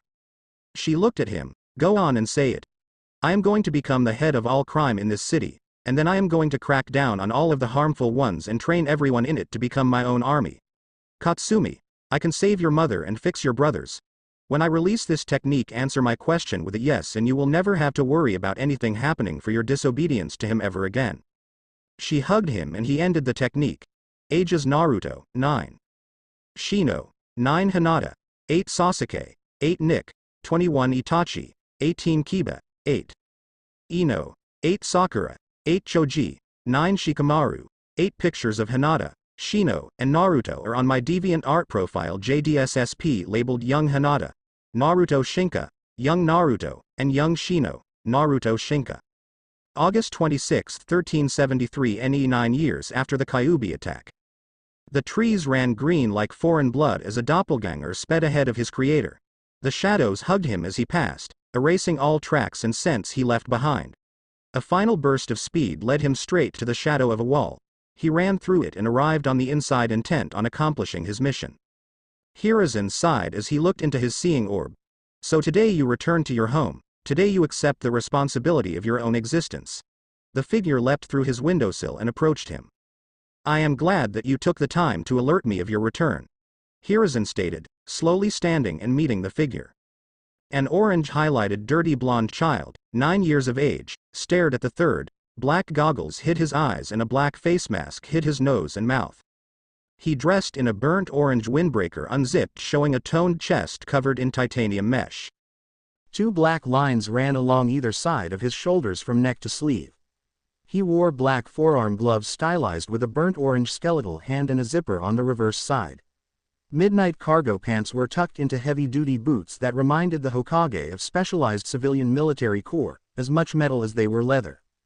Topping out at 5 foot 5 inches, he made an impressive sight that would one day grow to be feared and loved. Hiruzen Sarutobi would bet his life on that. The figure raised his goggles, showing a tantalizingly crimson pair of eyes. He then lowered his mask, revealing his slightly elongated teeth and whisker marks. I would have come myself, Gigi, but Hinata-chan threatened to draw blood if I left her alone with Sensei and Shino. She can't stand their silent conversations. How have you been, old man? You seem to have lost even more hair than when I ended up in Taki. Naruto and Hiruzen shared a chuckle at that. A quick hand signal stopped the interference of his Anbu as Naruto came up and hugged him. I am quite all right, actually. There have been a few dark times while you were gone, and I am glad that you are here. You always found a way to make me smile. But what about you? How have you been, dealing with the world outside the village? I know that there are quite a few rough spots here and there, but I hope you found the good in it as well. Hiruzen watched the expressions that crossed Naruto's face. In a heavy voice, Naruto replied, Old man, I have seen the darkest sides of humanity during our travels. So many dark things lie within the shadows of humanity. His voice jaded a bit. I have lost and I have gained, but through it all, he looked directly into the eyes of Hiruzen and continued, I have seen a light chuckle. It turns out that there are the brightest flames in the darkest shadows. There is good in even the worst people, and bad even in the best, he finished in his head. Many of the friends I have made were in fact dark people to begin with, but I did my best to help them and we grew from the experience. You sound like you have had quite the adventure, Naruto. I wish I had time to hear it all, but I have to finish all of this paperwork in the next half hour or it will double. Hiruzen sighed while sending a hateful glare at the offending substance. Naruto smiled and said sarcastically, yeah, it's too bad that you can't, make a copy of yourself and have him do it all for you, huh? Hiruzen looked at Naruto's clone as it smirked and disappeared in a cloud of smoke. His eye twitched slightly as he worked on controlling his temper. Shino looked at Naruto as Hinata basically climbed on him as they walked. Hinata, would you please stop that? He asked while pointing out her obviously disorganized conduct. Were we to be attacked, then you would end up hampering our effectiveness by restricting Naruto for at minimum 2 seconds as you disentangle and we could die. Hinata looked at Shino with a deadpan stare. Shino, this is not the first time we have had this conversation. I have been back for all of 2 months. I am allowed to cling on my boyfriend after receiving 1.5 years of training from Pito-sensei. If you have a problem with that, then maybe I should introduce you to Ba-chan's heavenly kick of pain. No? Zero? Shino shot a pleading, as he could sense his eyes, mouth and head were covered by his hooded interrogation trenchcoat and signature sunglasses, at Naruto to help him out. Naruto discreetly refused and Shino's sweat dropped. Looking directly into Hinata's eyes he said, Hinata, that will not be necessary. Also, please refrain from your disrespect of the Sannin. Orochimaru-sensei may have been creepy, but he is not a pedo, I think. Also, I think you know what would happen if Tsunade-sama heard you say that about her. Hinata shivered as a chill ran up her spine. She then ignored Shino and started paying attention to her loving boyfriend Naruto. Naru-kun, you don't mind how clingy I am. He saw the shadow of her hair slightly cover her face, accenting her pale scarlet eyes and maniacal grin. Right? Her slit pupils flared and became visible at the last word and he shakily answered. Absolutely not. I don't mind at all. Hinata smiled and resumed her piggyback ride on his shoulders while scouting the area with her Byakugan. 1. She then proceeded to straighten the lab coat she wore open over her titanium mesh bra and her white, red leggings. Nick smiled as he watched the 3 students he had grown to love. He could even hope that Naruto would actually do it. He believed it. The group arrived in the Hokage's office within the hour and saw a busy hive of Hiruzens running around with paper in their arms. Shino located the original and pointed him out to Nick. Nick moved towards the Hokage at a permittable pace considering the interference of his clones. They all suddenly placed their paperwork on the floor and dispersed, allowing the group to reach their creator. Hinata stood up and hopped off of Naruto's shoulders. The Hokage smiled at the group. Yes? Nick pulled out a packet of paper 3 inches thick. This is a detailed description of important occurrences during the training trip. The front 6 pages contain information regarding their skill levels according to the First War standards. Also, he pulled out another sheet of paper. This is a formal request to adopt Naruto Uzumaki as an Uchiha ward until such time as he achieves genin rank and receives his orphan maturance pay. It also contains an official signature that inducts him into the Uchiha will and testament. The third looked at the packet and sheet before looking at Nick. I assume Itachi has gotten a hold of you then. Nick nodded. Hokage-sama, I request that you put these three in the first year of academy. They have the skill of genin, but they need to interact with moderately normal children their age or they run the risk. The old man sat back and puffed on his pipe. Since it is the first day of school, alright, get them to Academy 13. 2. It is closest to the Uchiha and Hyuga compounds. 3. Follow me, kids. Nick said as he left the room. Naruto knew where it was, but he followed instead of going ahead. Kid. I hope you know this, but you're whipped. I know I am, but only for now. I have a plan for turning the tables. Naruto grinned inwardly at his constant companion. Hey, how's Furball 2.0 been doing lately? Haven't heard from her in a while. I am doing fine, Naruto, although you know I don't like you using that nickname. You should come in sometime soon so we could continue training that demonic body of yours. Kyuubi teased. Naruto felt his three tails twitch within the void at the mention of training with Q-chan. 4. I don't think that is necessary, Kyuubi-chan. I am completely fine without it. Shame that. Sai, how about you, friend? Do you want to do some training with me? I could use a good warm-up. Yeah, you see, I got this stuff to do, so yeah, that's a no. HMMPH. You two are no fun, yet. What was that last part? Naruto asked. Oh, it was nothing, just a sigh. Nick looked behind him at his three kids with a sense of pride over how far they had grown. Alright, you little shits, remember that you are here to enjoy being a child for a few years.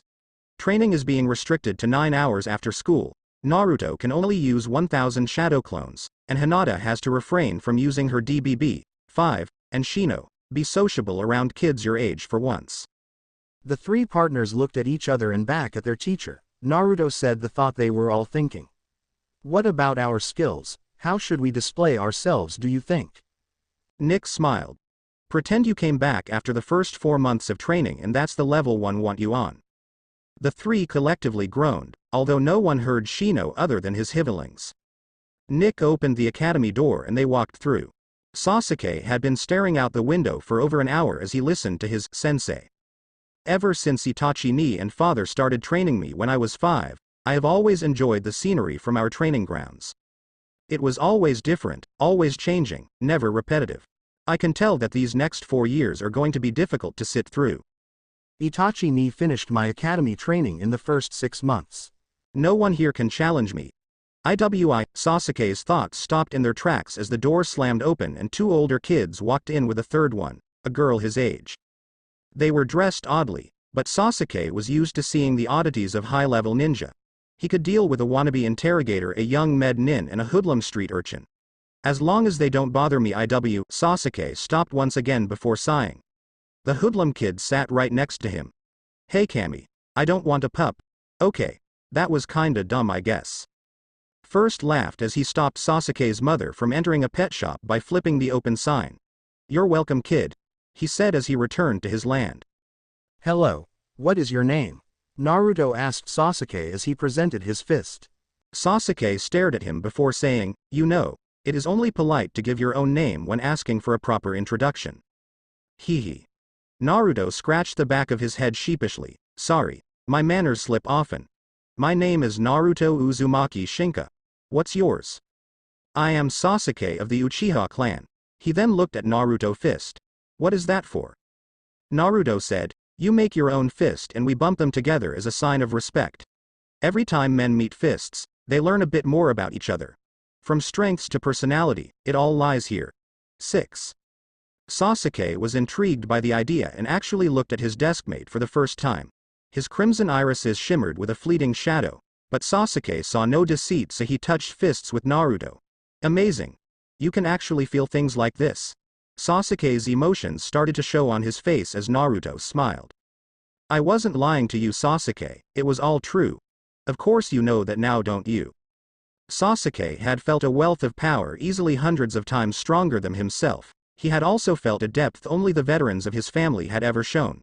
For the first time in months, Sasuke gave a genuine smile. Maybe this guy isn't as bad as I thought. Maybe he is more than just another hoodlum. If only he knew just how right and just how wrong he was. The trees are swaying much more than they should, Sasuke observed. Looking around at the others in the class, he noticed detail after detail that was not quite right. A missing hairclip here. 1 inch of hair there. The amount of pencils on Iruka-sensei's desk. The spread of Choji's chair legs. Shikamaru's earring was too high. Genjutsu. But when? How? Through touch, when he bumped fists with me. Wow, Naruto. Wow. To be so talented that I haven't realized it until now. Amazing. Sasuke looked directly at Naruto's figure and saw not one detail out of place. Naruto then smiled at him and raised a fist. Have you learned anything about paying attention in class, Sasuke? The blondish-haired boy smirked as Sasuke laughed. You got me pretty good. Let's see you deal with mine. Tsukuyomi, too, Sasuke whispered as he touched fists with Naruto. Naruto smiled as he was drawn into Sasuke's technique. They appeared in the red and black sky of Tsukuyomi. Sasuke laughed as Naruto crossed his arms and pouted at him. No fair. You didn't say we could use techniques like this, Naruto shouted at him. Wait, what do you mean by that? Sasuke asked seriously. This is an Uchiha-I technique. What do you have that could possibly match it? And here I am, Kami. I can do anything I wish. He proved his point by waving a hand and causing lush grass to spring up all around the world with trees and forests following suit. Naruto smiled as he dropped from an invisible ledge down to the ground. He looked at Sasuke, pointed at him, and then the ground, and amazingly Sasuke followed the command. Against his will. At great speeds. In lots of pain. What the hell? Sasuke looked at Naruto and saw the plants turn from lush green to a sickly brown before withering into dust. The dust then rose up, black as the shadow of man, and leapt behind Naruto, building him a throne. The rest of the world followed suit, building a castle around them made of black obsidian stone. How are you doing this? Naruto smiled and waved his hand.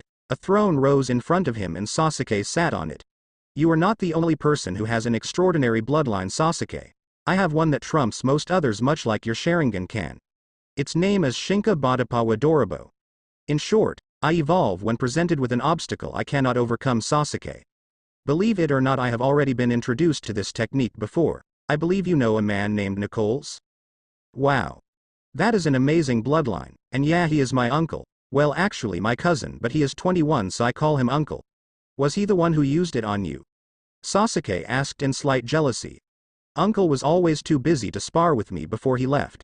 How did Naruto get to? Yes, he did indeed. He actually gave me quite a few tips about it due to the power I possess. Naruto smiled as Sasuke leaned forward. What power interested him so? He asked. Naruto laughed coldly. You are aware of the Kyuubi's curse, right? Sasuke shook his head no. Well, that surprises me. Basically, every child who was born since the attack was cursed. Many died, and those who remain living bear the curse of the void. Civilian children are largely unaffected, but those like you and the heirs in our class. You all have the second highest level of curse.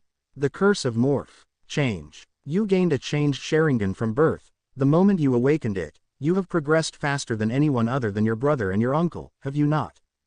Sasuke just listened as Naruto spoke.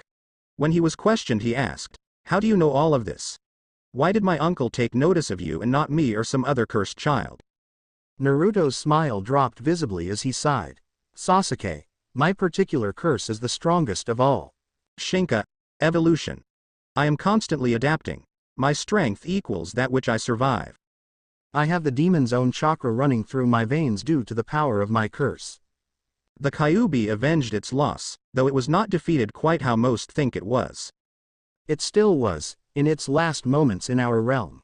It cursed my parents with such strength that it flowed into me. The killing intent and chakra that slew them, cursed me. And in the end of it all, I was left alone. I had no parents. I had no family. Until 3 years ago, your uncle gave me 2 friends in himself and your brother. He then taught me and 2 others due to the effect my curse had on them. It forcibly triggered theirs and advanced them to almost my level. It gave them power at the cost of pain, but I am now great friends with Shino, and apparently, Hinata believes she is my girlfriend. You have a girlfriend? Sasuke yelled while scooting away from Naruto. Really?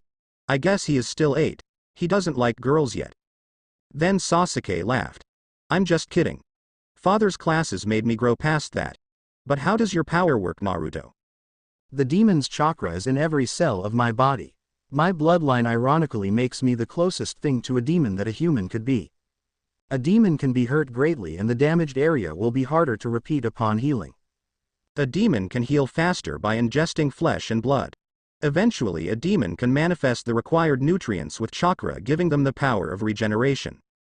Finally, a demon can integrate its biology with the DNA of others and obtain properties of the owner. These are the greatest tools of a demon. My bloodline is similar in that I can do this. He raised his arm and a bone slid out of his arm, passing through the skin with no sound. I still have a bone there because I recreated it with my chakra. It also allows me to do this. He then cut himself where his bone came from and showed there was no bleeding. If I concentrate, I can prevent my body from bleeding by rerouting my blood canals. It is hard, so I can't do it in battle, but it is still useful. Finally, it allows me to do this. Naruto then flared his arms to the side as he screamed. Grabbing onto the air, he pulled and the world started crinkling. Land folded and the sun eclipsed itself. With a final twist and pull, the world was ripped apart and they fell into the darkness. Shikamaru, Hinata, Sakura, Shino, Choji, Hiba, and Ino were all staring at the pulse of power they had felt emanate from Naruto and Sasuke. Naruto opened his eyes first and cracked his neck. Sasuke soon followed his actions before rubbing the bridge of his nose. "OWW," he said. Shikamaru shook his head and put his music in as he placed his head on the desk. Shino and Hinata both recognized the feel of the pulse as void chakra and took note of the others who felt it. I didn't say too much. Did I, you guys? Naruto-kun. Yes, you did tell him too much. But he won't understand some of it till he is old enough that it wouldn't matter. Yeah, Naruto-kun, but you kept the fact you planned to take over the world a secret. Did I really? So you didn't see me corrupt the lush world he built and build a throne for him and me from the ashes inside a Voidstone castle? Okay then. Naruto directed his attention back to Sasuke as he spoke to him. What did you just do? He hissed in a whispery voice. How did you break Tsukuyomi? ONL. Why a Sharingan user of equal or greater power can do that? No, I did not read your mind. I learned that against Nick Sensei. I told you I am special, my powers let me adapt to it. You were much weaker than Nick, so I could beat you pretty easily. It still hurts, but it is not that bad. Naruto smirked as Sasuke continued rubbing his headache away. Good call not telling him about what Orochimaru did to you. Thanks, Kyuubi-chan. He thought to her. All conversation stopped though when the bell rang. Alright class, lunchtime. Be back in 1 hour. Iruka yelled as he left the classroom. Naruto gathered up Hinata and Shino and they went to Naruto's house in the Forest of Death. What do you two think of the academy? Naruto asked his best friends. I really liked it, Naruto-kun. It was boring, but the people are nice. I kinda made friends with this shy girl named Sakura and a loudmouth named Ino. They both have a small crush on Sasuke, as long as they leave Yubi though I don't care. Also, there is a boy named Choji. I think he could be a team leader for V. He has many of the prerequisites already met. A personal morals, a want to change his clan's reputation, a high intelligence, and he is braver than most seem to think. The downsides though are his laziness and his obesity. Hinata looked pleased with her answer as Naruto smiled in response. Before I answer, my hivelings are hungry, Naruto. Please retrieve some meat for them. Shino removed his cloak, showing an exoskeletal body. His insects then swarmed from it as Naruto opened a void on the ceiling and a couple of bodies fell out. In a matter of seconds the pile halved repeatedly until only his bugs remained. They then crawled back inside of Shino and he placed his clothing back on. Also, some for me. A basket of eggs and a sandwich rose beside him. He proceeded to eat them as he talked. Thank you for the food, Naruto. No problem, it was yours to begin with. Naruto answered. I think that there is another who currently possesses the qualities necessary in a V-Squad leader. Shikamaru Nara is a genius according to his entry exam. His IQ is 279 and shows the capability to grow like his father's according to the report I read. He also has the wish for change in the whole of the leaf instead of just his clan. He appears to have knowledge of the void due to his family's Kageitan jutsu. The downsides of him are his laziness and the refusal of his curse. According to the document, he is written up as unfit for duty due to mental rejection of reality at times. He sometimes snaps into a trance that even Yamanaka cannot break. I believe it has to do with why he wears headphones and listens to music while shutting his eyes. I think his shadow may be one with the void and his mind keeps getting pulled into it. If this is the case, then I believe we should help anchor him here as a sign of goodwill and in hopes he will join us for freeing him of his trances. Then Shino placed the shells within his coat and a loud series of cracking and crushing sprung forth violently as his hivelings harvested the calcium and zinc in the eggshells. Naruto chewed on an arm as Hinata ate a salad of ivy, dandelion roots, thistle shoots, briar nestle leaves, and a bit of lettuce. I propose we take Shikamaru, Sasuke, and Choji under our arms and lead them into the life of a All for my proposal, say I. A unanimous vote was cast and they headed back to Academy 13. Right as the attendance bell rang, Naruto arrived with Hinata and Shino. They each sat in the seat next to their targets and worked their magic. 3 hours later, Naruto and Sasuke ended up as sparring partners in the taijutsu lesson. Naruto made a half-hand seal behind his back and quintupled the chakra flowing through his restriction seals as well as his weight seals. Sasuke activated his fully matured Sharingan. The two rushed each other at a speed easily 5 times faster than a normal civilian's children. Naruto initiated the fight with a low kick. Sasuke backstepped from it and tried a downwards kick that Naruto deflected with an arm, throwing Sasuke off balance. Naruto punched Sasuke in the diaphragm, but it barely affected the boy. Sasuke then anticipated Naruto's next move and ducked while intercepting Naruto's kick with his own and spinning him to the ground. Naruto grabbed Sasuke's leg as he fell and twisted in a way where he had Sasuke in a head, arm, and leg lock with his remaining arm pinned beneath him.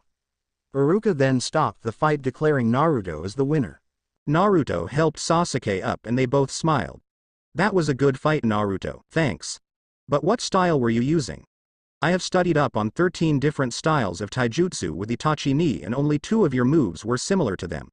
That last one was completely unlike any I've seen. Well, if you had seen my style before, then I would be surprised. The style I used was the Uzumaki clan taijutsu style swirling fist. It is intended to use the momentum of you and your enemies to never stop moving. It is a real killer on the lungs though, because you rarely get the chance to take a breath against powerful opponents. That sounds like a really useful style. But you totally destroyed me even with my Sharingan, how? Sasuke asked. Your clan's style, the Interceptor Fist, is based off of halting your opponent's momentum and devastating hits. You do this because your Sharingan can't read an opponent's moves well when he is already moving. As he moves from a standstill, you can see each muscle contract or relax and predict what they will do. Against a high-momentum opponent, you have to deal with physics and gravity to determine how they will move since their bodies are affected by inertia and g-forces. Naruto answered as he watched a match between a civilian child and Shino. I only understood like 4 things you just said. But, the reason is I lost is that the Sharingan can't read your moves when you have high momentum due to physics, and since your style utilizes both of ours, I was unable to halt yours. Sasuke asked, summing up Naruto's little speech in 2 sentences. Pretty much, yeah, Naruto said as he watched Shino place his opponent on his back and walked to the edge of the ring and placing him down, winning through ring out. Naruto, Sasuke said. Yeah. Naruto asked. Are the 2 kids who walked into class with you on our level? He asked. Yes, they are right at your level right now, Naruto answered. Would you guys like to head over to the Uchiha compound and train after school? No one my age can keep up with me at home. Sasuke asked nicely. Naruto dealt with his surprise at Sasuke's nicety rather quickly. He looked at Hinata and Shino before saying, Sorry Sasuke, Shino and Hinata will be busy dealing with their clans today. But I can. Naruto held in a snicker. I wonder how much fun it will be to see the look on his face when he learns I am officially an Uchiha. He thought to himself. Not as funny as the look on Iruka's face when he tries to get out of his seat. Kyuubi-chan added. Speaking of the devil, #I Twitch #, WHO glued my chair. Iruka stood up and his chair followed him. The whole class fell silent aside from Hinata's face palm and Naruto's giggling. Iruka pointed directly at Naruto. Follow me. He marched out the door and Naruto followed him. Where are we going, sensei? Naruto asked once his chuckling stopped. To the disciplinary hall, you troublemaker, Iruka said as he waddled in front of him. You know that all you have to do is push some chakra into it and it will stop, right? Naruto asked while pointing at the chair. Iruka pointed at the chair. This was done with a seal? Naruto nodded. Iruka followed his advice and channeled chakra to the seal under him. The chair fell and Iruka looked at the seal that dissolved almost immediately. You were only 9 years old. How do you know a seal this complex or fuinjutsu period? Iruka-sensei, I am an Uzumaki. Our clan taught Jiraiya and the fourth everything that they know. Please don't take the prank too hard, I won't be doing all that many of them towards you. I just wanted to establish a reputation as the class clown to help hide my skills from the girls. Doing a comical right, he whispered, I don't want any fan girls, Hinata-chan would murder them. Iruka smiled down at the orphan. I understand, but tell me how to undo the prank before I drag you halfway across the school, from now on. Naruto gave a quick salute as he faded away. #ITwitch#. Sasuke watched as Iruka left the classroom without Naruto. He looked back at Naruto and Naruto pointed at his eyes. Turning them off, he saw Naruto disappear. He smiled and placed a sound genjutsu on them both. Are you seriously looking to get in trouble? When he realizes that was a genjutsu, he isn't going to appreciate that. Naruto placed his feet on the table. Truthfully, no, but I do want to foster a bond with him. Laughing is a great way to do it. You should be friends with him too. If nothing else, it could be an actual challenge for you at this academy. I know you have practical and theoretical down, most likely, you are an Uchiha. So I think you should work on accomplishing goals not learning related, like befriend the teacher. Successfully prank the whole class. Stuff like that. I know I will be doing so. Sasuke laughed a little. You are an oddly intelligent kid for a non-Uchiha. I like that idea. How about we up the stakes though? We go for the same goal and the loser owes the winner one undeniable favor. How does that sound? He asked. Naruto smirked as he reached out his hand while disabling his invisibility as a copy of him sat in his seat. Alright, deal. And I am an Uzumaki. What do you expect me to have? No brains and all bronze. We are fuinjutsu masters, give me some credit. Iruka walked back into class right as the bell rang. Sigh, alright kids, dismissed till tomorrow. Naruto left the classroom and let Sasuke lead the way towards the Uchiha district. As they were walking, they noticed they had a tail. Naruto whispered, do you feel that? Sasuke nodded. What should we do about it? I don't have any jutsu for takedowns yet except for Tsukuyomi, and my range isn't far enough for that. Naruto said, follow my lead, I have an idea. He then walked towards the red light district and towards his old apartment. Sasuke watched as the streets became less populated and the roads less cared for. People started staring at him like he was an oddity. He also noticed that Naruto had a distinctly slumped posture. Like he was extremely bored. A look from him said he should copy it. Doing so, he saw that the guy who was looking at him started going about his own business. Naruto then opened a door and motioned for Sasuke to enter with a nod. Doing so, he saw an apartment layered in dust. Where are we? This is my apartment. When I left, I bought out the entire complex. We are waiting for our tail to shish. He stopped as he saw a figure in one of the doorways. Come out. I know you are there. Out of the shadows stepped a man with short hair, black clothes, and odd weapon on his back. I have received orders to deliver this to you, Naruto Uzumaki. The man removed a box from a storage seal on his hand. Naruto grabbed it and the man left via Shunshin. Are you going to open the box? Sasuke asked. He leaned towards it and saw it had no wrapping or coloration aside from black. Naruto looked at the package and lifted the lid. Hohu, hello there darling. He whispered in awe. Sasuke looked at the item and saw an object that reminded him of an L. What is that thing? Naruto grinned as wide as he could. It is a weapon. When we get to your house, I want to try it out. Sasuke shuddered as they left. Naruto's tone of voice was not a reassuring one. How has my daughter fared, Ghost-san? Did you follow through on your promise? Naruto's clone tapped Hinata's back twice and she stepped forward. I have learned much under his care, father. If you wish, we could spar and I could show you what I have learned. Hiyashi nodded. Let me call for your mother and sisters. He then gave the instructions to the branch member standing by him. 15 minutes later, Hinata and her father stood in patch of dirt 40 feet in diameter. A branch member stood with them to begin the match. Hinata's mother was holding a young toddler and an 8-year-old girl sat beside her with a boy standing behind them. Naruto was watching in a tree. Hinata hardened her features and looked at Hiyashi. "Father, do not hold back. I am fully capable of defending myself." Hiyashi smiled and nodded. The branch member started the match and he rushed her. Hinata ducked his first palm strike, her hand rose and deflected his second. In his guard, she went for a palm strike but he pivoted behind her. She was hit in the shoulder before escaping his attack. Hiyashi smiled as he watched his daughter's form in fluidity. She was currently showing skill of Neji's level. He decided to press her for more and ran at her. Hinata dodged his attacks one after another until he started overwhelming her.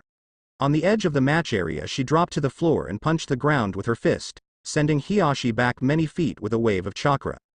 What was that? Hiyashi thought in surprise. Hinata smiled at her father's surprise. I call that move Heavenly Shockwave, father. Instead of spinning like Kaden, I stand completely still and force my chakra out. It uses much less chakra than Kaden and is easier to learn. Hiyashi smiled as he asked, have you made many techniques like this? Hinata nodded. Then please show me. Hinata placed her hands in ram seal as she focused her chakra. When she separated her hands, a violet glow appeared visibly to anyone's eyes. I based this technique off of chakra scalpels. Round 2? Hiyashi covered his body in blue chakra and nodded before approaching her. She lashed out in a non-juken knife hand to his throat. He deflected it and struck 3 tenketsu on her wrist, disabling her technique on that hand. To his surprise though, she hit his wrist and he lost all feeling from the strike to his fingertips. My technique blocks the entire area it hits, father, blocking all chakra flow past it. It also damages nerves and blood capillaries. Hinata smirked as she jumped back and placed her hands in the ram seal once again. Her chakra then formed from a simple triangular shape to a refined knife which she threw from hand to hand. Get ready, she said as a knife appeared between each finger and she raised her arms. Hiyashi dodged the first 4, but he was nicked on the ear by one of the next 4. He saw that she had already prepared another set and was throwing them. He laced his hands in chakra and dispersed them. You will have to do better than that, Hinata. He goaded. I wonder how she will do under stress. He thought as he sped up his movements and struck her second hand, disabling it as well. Disappointing. I thought she would at least challenge me. Hinata smirked as Hiyashi finished turning and she was in his blind spot. Her wrists flared violet and spread down her hands. She raised a single finger and a violet ball could be seen on it. She attacked Hiyashi and had her hand in his hair and her finger stopped just short of his back. It hovered right behind the heart. I win? She asked. Hiyashi forfeited. Turning to look at his daughter, he saw her mother applaud and Neji leave. I struck your wrists. How did you use chakra? Hinata showed him the violet ball and said, I have a special ability, father. I can control any chakra I come into contact with. This ball is the combined chakra of you and me. It is my ultimate attack because it can not only injure a tenketsu, it prevents it from healing by using my enemy's own chakra to constantly attack the tenketsu. I have named it Violet Poison. Hiyashi looked at his daughter in shock as pride welled from deep within himself. Naruto approached the man and made his mask smile. I see you have trained her well. But you are not truly a ghost, are you? What can I do to repay you for this service? Naruto did a quick transformation to look like En and removed his mask and cloak. A bit of chakra to his throat disguised his voice as he spoke. That is quite true. I hope you took care of those responsible for the attempted assassination of your wife. Also, I thought you only had 2 daughters. Who is the older one over there? And the boy, who was he? Hiyashi sighed. The responsible culprits were the Hyuga Council led by my father. They thought she was too weak to be my wife and bear me a second child. In the capture, one of them ended up killing my identical twin brother, Hizashi. For their crimes they were executed. The girl is Hanabi and the boy Neji. They were his children and I took them in so that the new council would not brand them with our seal. It was the least I could do. But, what do you wish for your services? Money. En smiled. A favor, one irrevocable favor for saving your wife. And one for training your daughter. The favors are non-negotiable. Hiyashi nodded. Only 2. En grinned and left. Father, Shino said. Son. His father replied. They were standing in front of the door to their house. Come in. Shino followed his father inside his house. Do you wish to see the fruits of my training? His father nodded and Shino released his entire hive except his queen. Your hive has grown. What level is your connection? That is a hard question, father.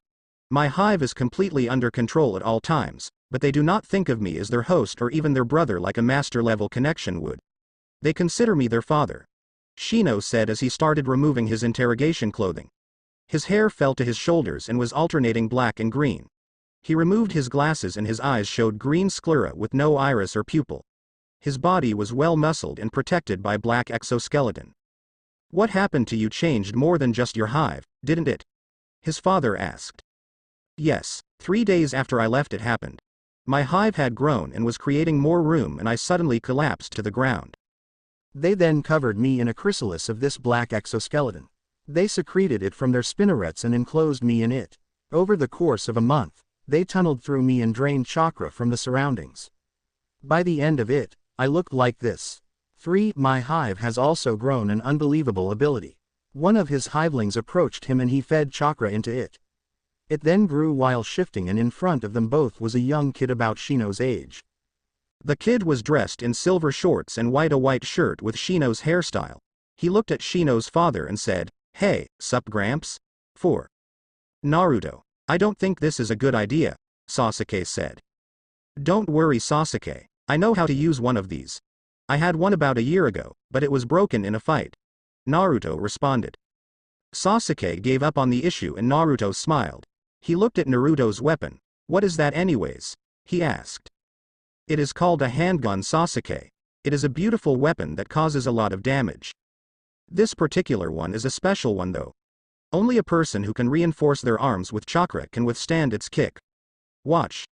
Naruto lifted the gun and placed in a clip. Flipping the safety, he reached into his jacket and pulled out a kunai. He threw the kunai at a nearby tree and it stuck 2 inches. Lifting the gun, he aimed and shot with one hand and the bullet created a hole in the tree 1 inch in diameter. Sasuke looked in shock at how something so quiet, 5, was so destructive. Once he regained his voice, the first thing he said was, "Can I get one too?" Unknown place and time. With a start, Naruto's senses sharpened and he sat up despite his mortal wound. Looking around he saw an endless paradox, blinding darkness, surrounding him. The only object in the vicinity he could even perceive was a humanoid with undistinguishable features that beckoned for him to approach it. Are you ready to die? It asked him. An ominous feeling traveled through its voice as Naruto approached the man. What do you mean? Naruto asked. His heart trembled at the sight of the man's face. It was shifting and changing, never still and never complete. I ask you if you are ready to give up on your friends, your responsibilities, and your dreams. Are you ready to give in and die? The man repeated. His crossed arms unfolded as Naruto stood directly in front of it. Looking into the man's eyes, Naruto halted his hasty thoughts and stilled his rebellious tongue. For in his eyes, 1,000 worlds lived and died instantly, replacing each other ceaselessly and pointlessly. In a broken voice, he replied, I can't. Dying is not an option for me, not yet. His voice steadied as thoughts of his dearest friends entered his mind. Determination laced itself into his voice as he continued, I still have to save Sasuke and become the greatest Hokage. I can't die until then, I refuse to die until then. Believe it. Naruto slipped into a stance, prepared to fight this man if it meant returning to his friends, and accomplishing his dreams. The man paused as he looked down at Naruto, who suddenly was reminded of their height difference. He kneeled down and looked straight into Naruto's eyes as if searching for something. A flicker of surprise graced his features as he found something of note. Well then, I suppose you owe me a thank you then. What you may not realize is that you were mere seconds from dying when I found you. Had I not brought you here, you would surely have died. Alone and unable to accomplish your life's goals, just like so many others. But, I am perfectly fine. Naruto replied in a low tone, whilst looking down at his chest and rubbing it. Although he saw no apparent wound, he did start feeling a phantom pain as his thoughts turned to what happened right before he arrived in this place. The man chuckled softly as if amused by the child's statement. He then placed a massive hand on the kid's shoulder. I brought your mind into a rip in space-time, a place removed from the mortal universe and unaffected by the status of anything from said universe. Here there is no pain, so you have no wounds. But as soon as you return to your world you will surely die. Who or what exactly are you? Naruto asked in a low voice as his pupils shrank to pins. Having hung around Ero-sensei for the past few months had given him a high respect for the arts of spacetime like the Fuian jutsu used in his idol's Hiraishin or the summoning contracts.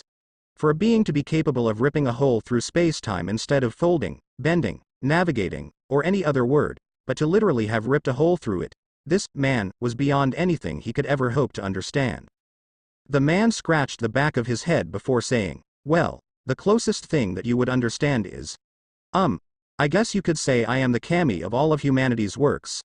I am the god of each one and I suppose you as well. But you may call me first because that is what I am. Nani? You're Kami-sama. Naruto exclaimed while backpedaling away from his touch. I was about to try to fight God. To the best of your limited understanding, yes I am. First said, before grinning and talking once more. I have brought you here for a reason, Naruto. I wish to make a deal with you. Naruto looked at first and his eyes nearly popped out of his head. God actually wanted to make a deal with him. In a state of shock, he replied, what did you need, Kami? I wish to save your life, Naruto, but I need your permission to do so, First said. Naruto paused as he considered those words. Sighing, he asked his question. What's the catch? First was silent for a moment before replying. There are 3 prices you must pay if I am to save your life. 3 debts will be paid to restore you. In exchange for your life, you must pay 1 price to reality for breaking it.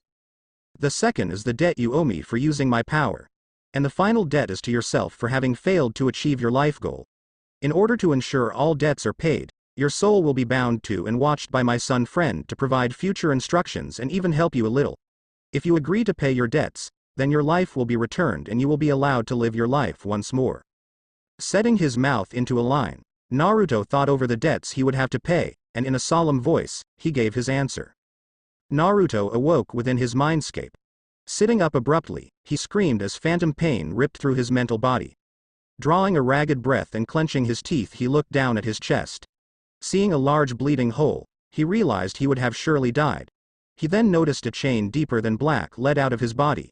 He followed it and saw that it led towards his prisoner's cell. That fox bastard. What does he want right now? I have to get Sasuke and return to the village. He thought to himself as he jumped up and shot down the sewers towards the Kyuubi's cage. Getting slightly panicked now, he sprinted into high gear. In about 15 seconds he arrived at the large room that should hold the Kyuubi, but the cage was gone. No bars, no seal, and, worst of all, no fox. Surprised are we? Asked a deep, rasping voice from behind him. Looking towards the voice, Naruto gasped at what he saw. The 9-tailed foxes was flat against the floor with large spikes driven through each limb and his 9 tails lay limp beside their owner. His fur was turning gray at a rapid pace.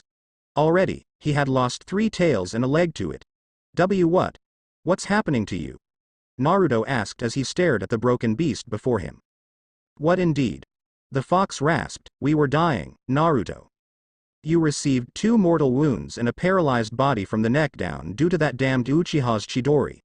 The fox growled in a mixture of pain and anger as he continued speaking.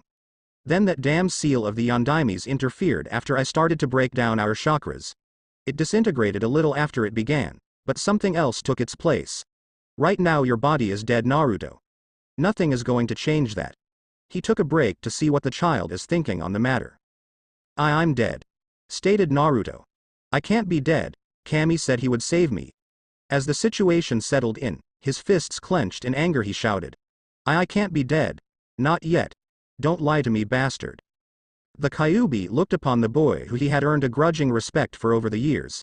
I said your body is dead, kid. Not you. He spoke softly.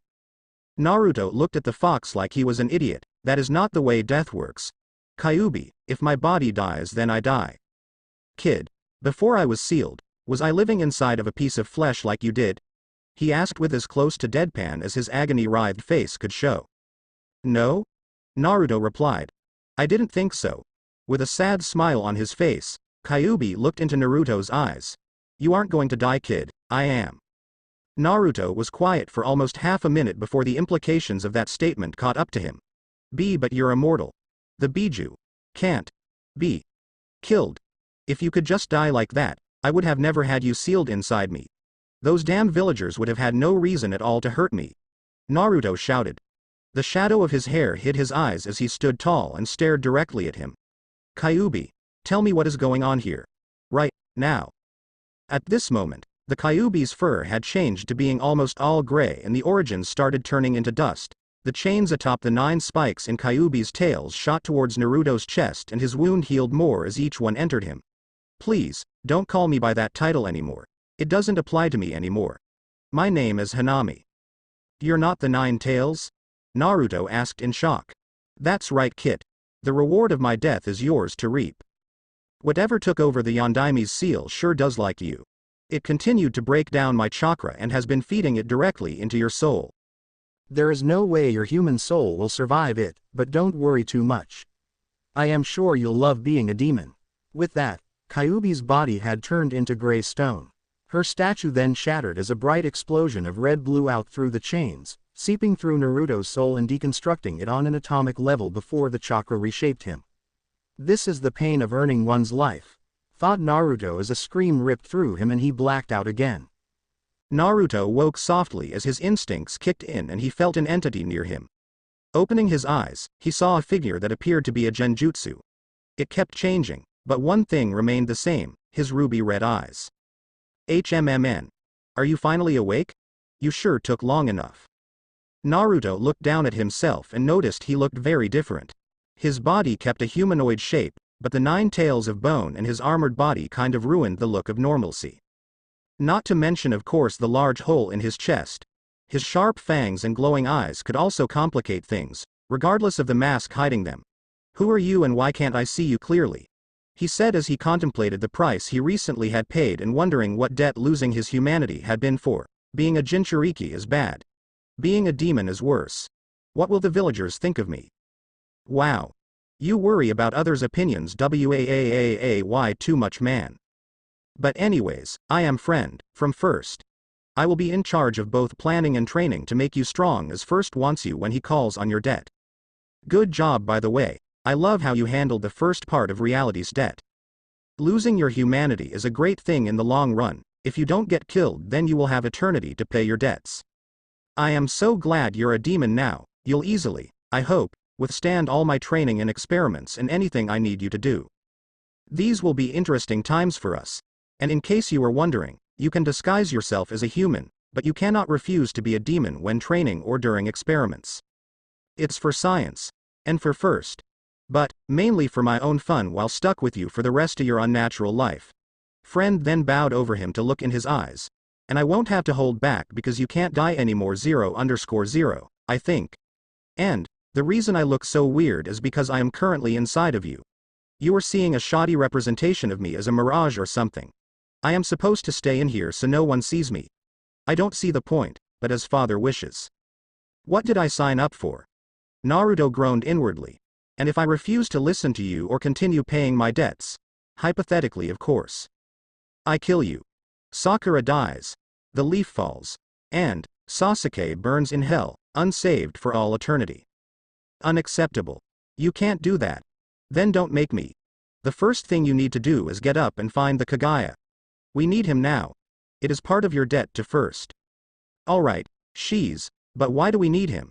Isn't he dead? Also are all of my friends okay? I need to help them. Just as Naruto started to run, friend spoke up. They are fine, and stop talking out loud. It is going to draw attention later.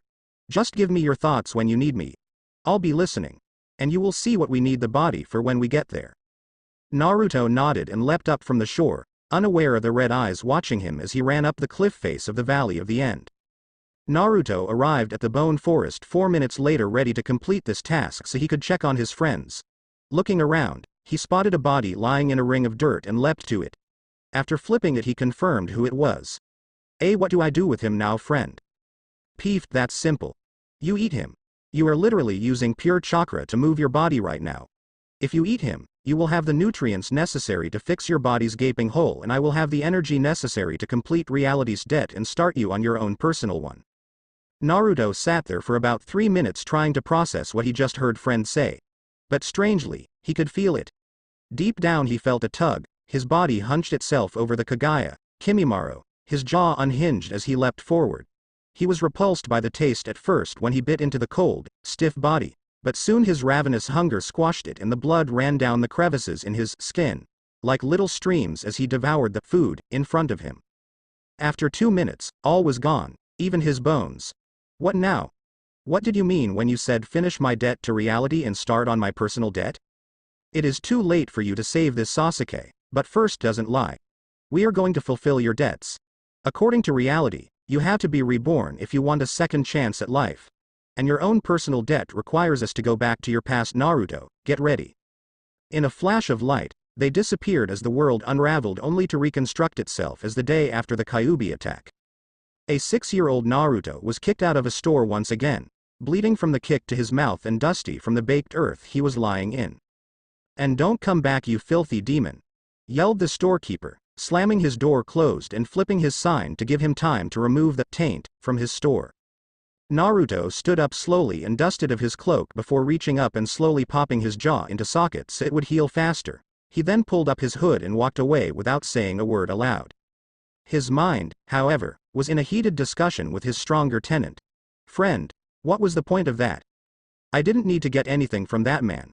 Why did you tell me to go in that asshole's store? Naruto asked as he walked towards his favorite place in the village.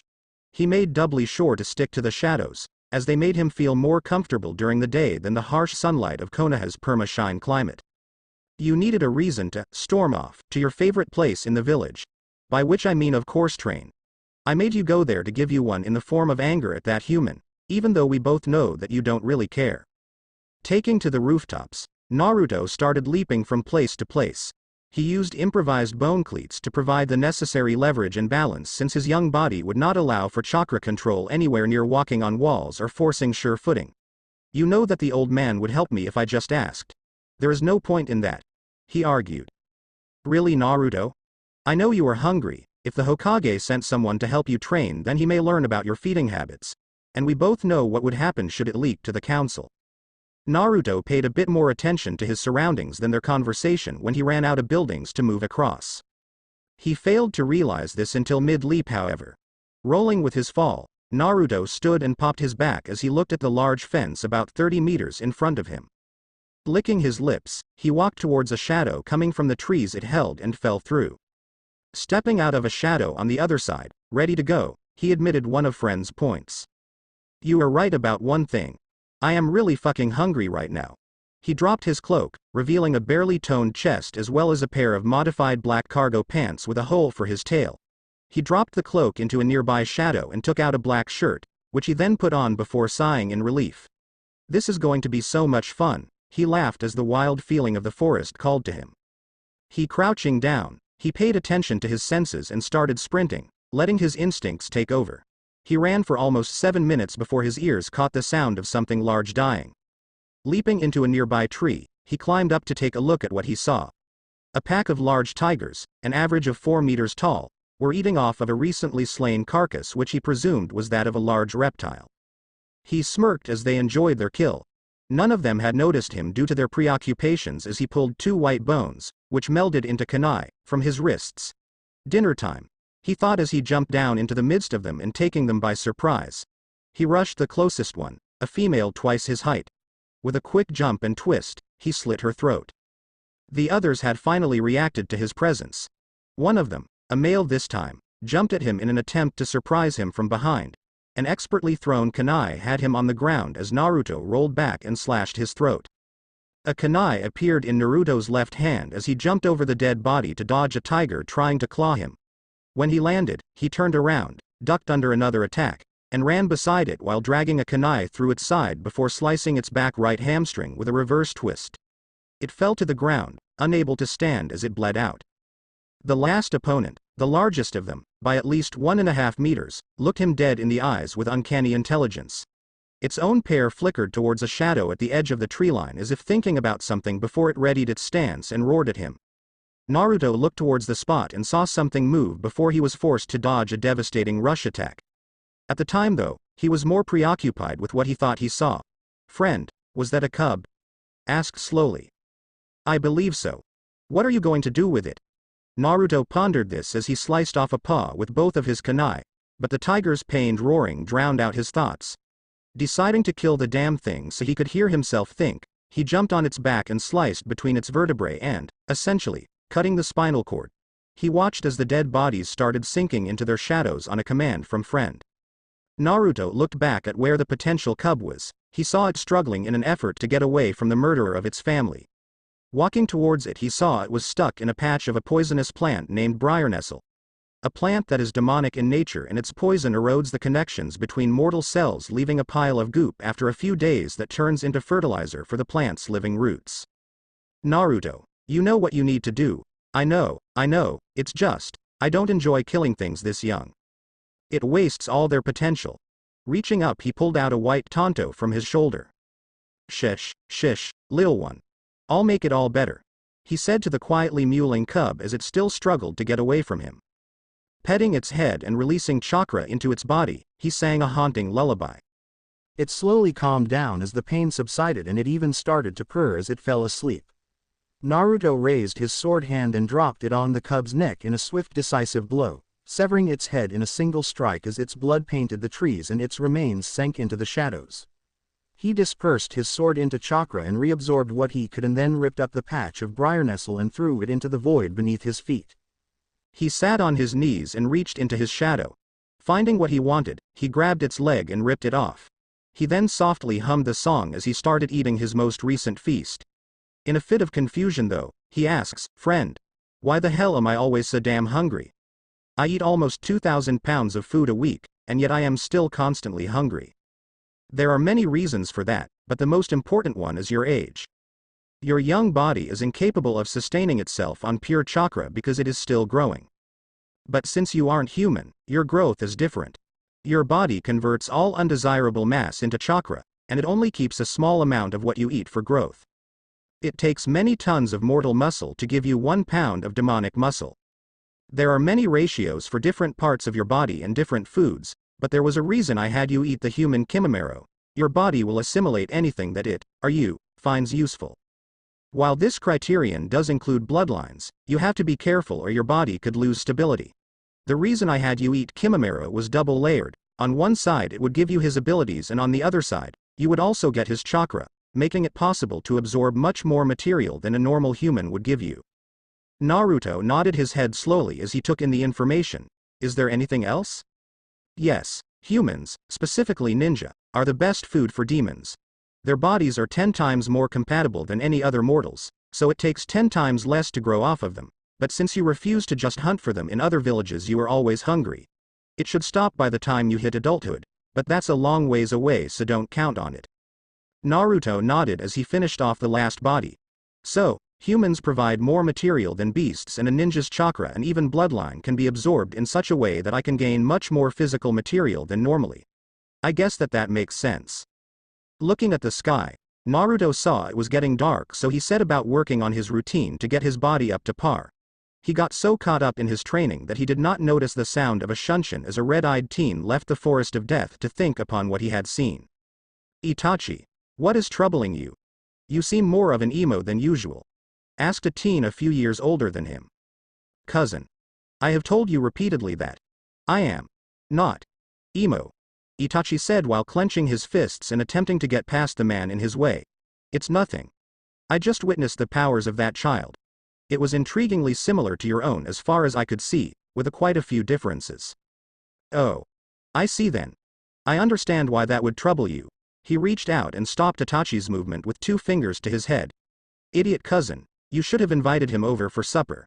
I know that training like that is tiring. I bet he was hungry, don't you?" Itachi thought back as his cheeks tinged green. He ate while he was there. And judging by his tastes in food, I don't think he would have enjoyed eating with us. Intrigued, his cousin raised an eyebrow. "How so, exactly?"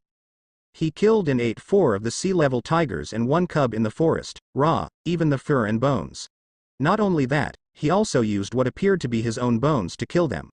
When he killed the cub, he sang it a lullaby in a language I don't know before beheading it as it fell asleep." He took a break there to regain his composure. He also hummed the same song as he sat in place and began eating them. His cousin's face became slightly stern as he hardened his gaze. "I see then. I suppose I had better go see what is going on. If this is true, well, I will make a decision when I get there." With that, he left. Itachi looked after him before he turned and walked to his house, wondering what one of his cousin's infamous decisions would change in the boy's life. That is, if he survived. Naruto was punching trees left and right with his armored fists. His bone gauntlets were shredding the area's foliage spectacularly in his unprofessional opinion, so he also was covered in armor to protect him from the flying splinters most of his hits caused. It was also helping him with his endurance due to the sheer weight of his Class 4 armor. A cloaked figure watched from the treeline as he searched for Naruto Uzumaki. Seeing what appeared to be the blood-lusting rampage of a small C-class demon occurring before his eyes, the figure prepared to fight. With a leap he landed gracefully on the ground halfway from his original position in the demon. As soon as he made to run towards it, though, he was forced to dodge 10 projectiles sent towards him. Naruto had been aware of the figure for almost a full minute and was unsurprised as he watched the figure dodge his bones with seemingly no effort. Naruto made 2 Tontos to fight with and held them in a reverse hold as his attacker rushed towards him. The man weaved around each attack, though slightly sloppily, and countered with a right straight to the supposed sternum of Naruto. His armored fist dented the bones slightly and threw Naruto across the clearing. Damn it, that armor doesn't telegraph moves. I've got to get rid of it, thought the figure as he ran towards Naruto, doing seals at a rapid pace and inhaled sharply. Naruto impacted a tree and found himself stuck in its cracked wood. He saw his opponent preparing a jutsu and ejected himself from his armor just as a fireball struck it. He rolled with the force of the explosion before turning to the man and throwing kunai after kunai at him from the open skin on his wrist. The figure was nearly so distracted by the appearance of his target that he nearly missed the many white kunai coming for him, and he was barely able to use his Sharingan to track them.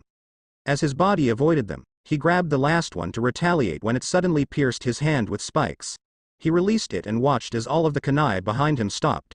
He saw 5 shadows holding each one, which then split into tens of slivers of bone. Naruto shouted, "Kageden, Shinigami aim no jutsu," with a grin, and each shadow split, throwing over 300 slivers of razor-sharp bones at the figure. *2.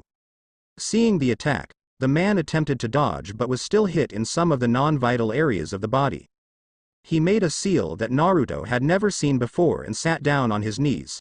The shadows from around the clearing came towards him, covering his body like a shroud. He whispered, "Boidaten.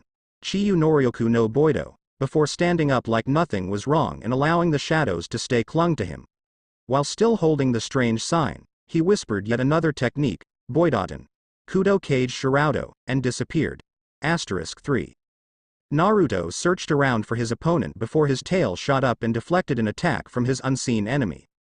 Jumping away, he started reforming his armor. When it covered him completely, he locked its joints and said, "Kageden, Kage Kanjitoru." He searched for his enemy with shadowy tendrils that leaked from the inside of his armor. After finding him, Naruto grabbed the man and sharpened another tendril which stabbed him. He then retracted the locks on his armor so that he could move and walk towards his fallen enemy. "What is your name?" he asked the downed man. "Nicholas, Uchiha Nicholas," he said, shooting up and looking into Naruto's face mask with his spinning crimson eyes. Naruto accidentally looked into the man's eyes as he heard one word and the world went black. Tsukuyomi. The end. Remember to subscribe and like this video.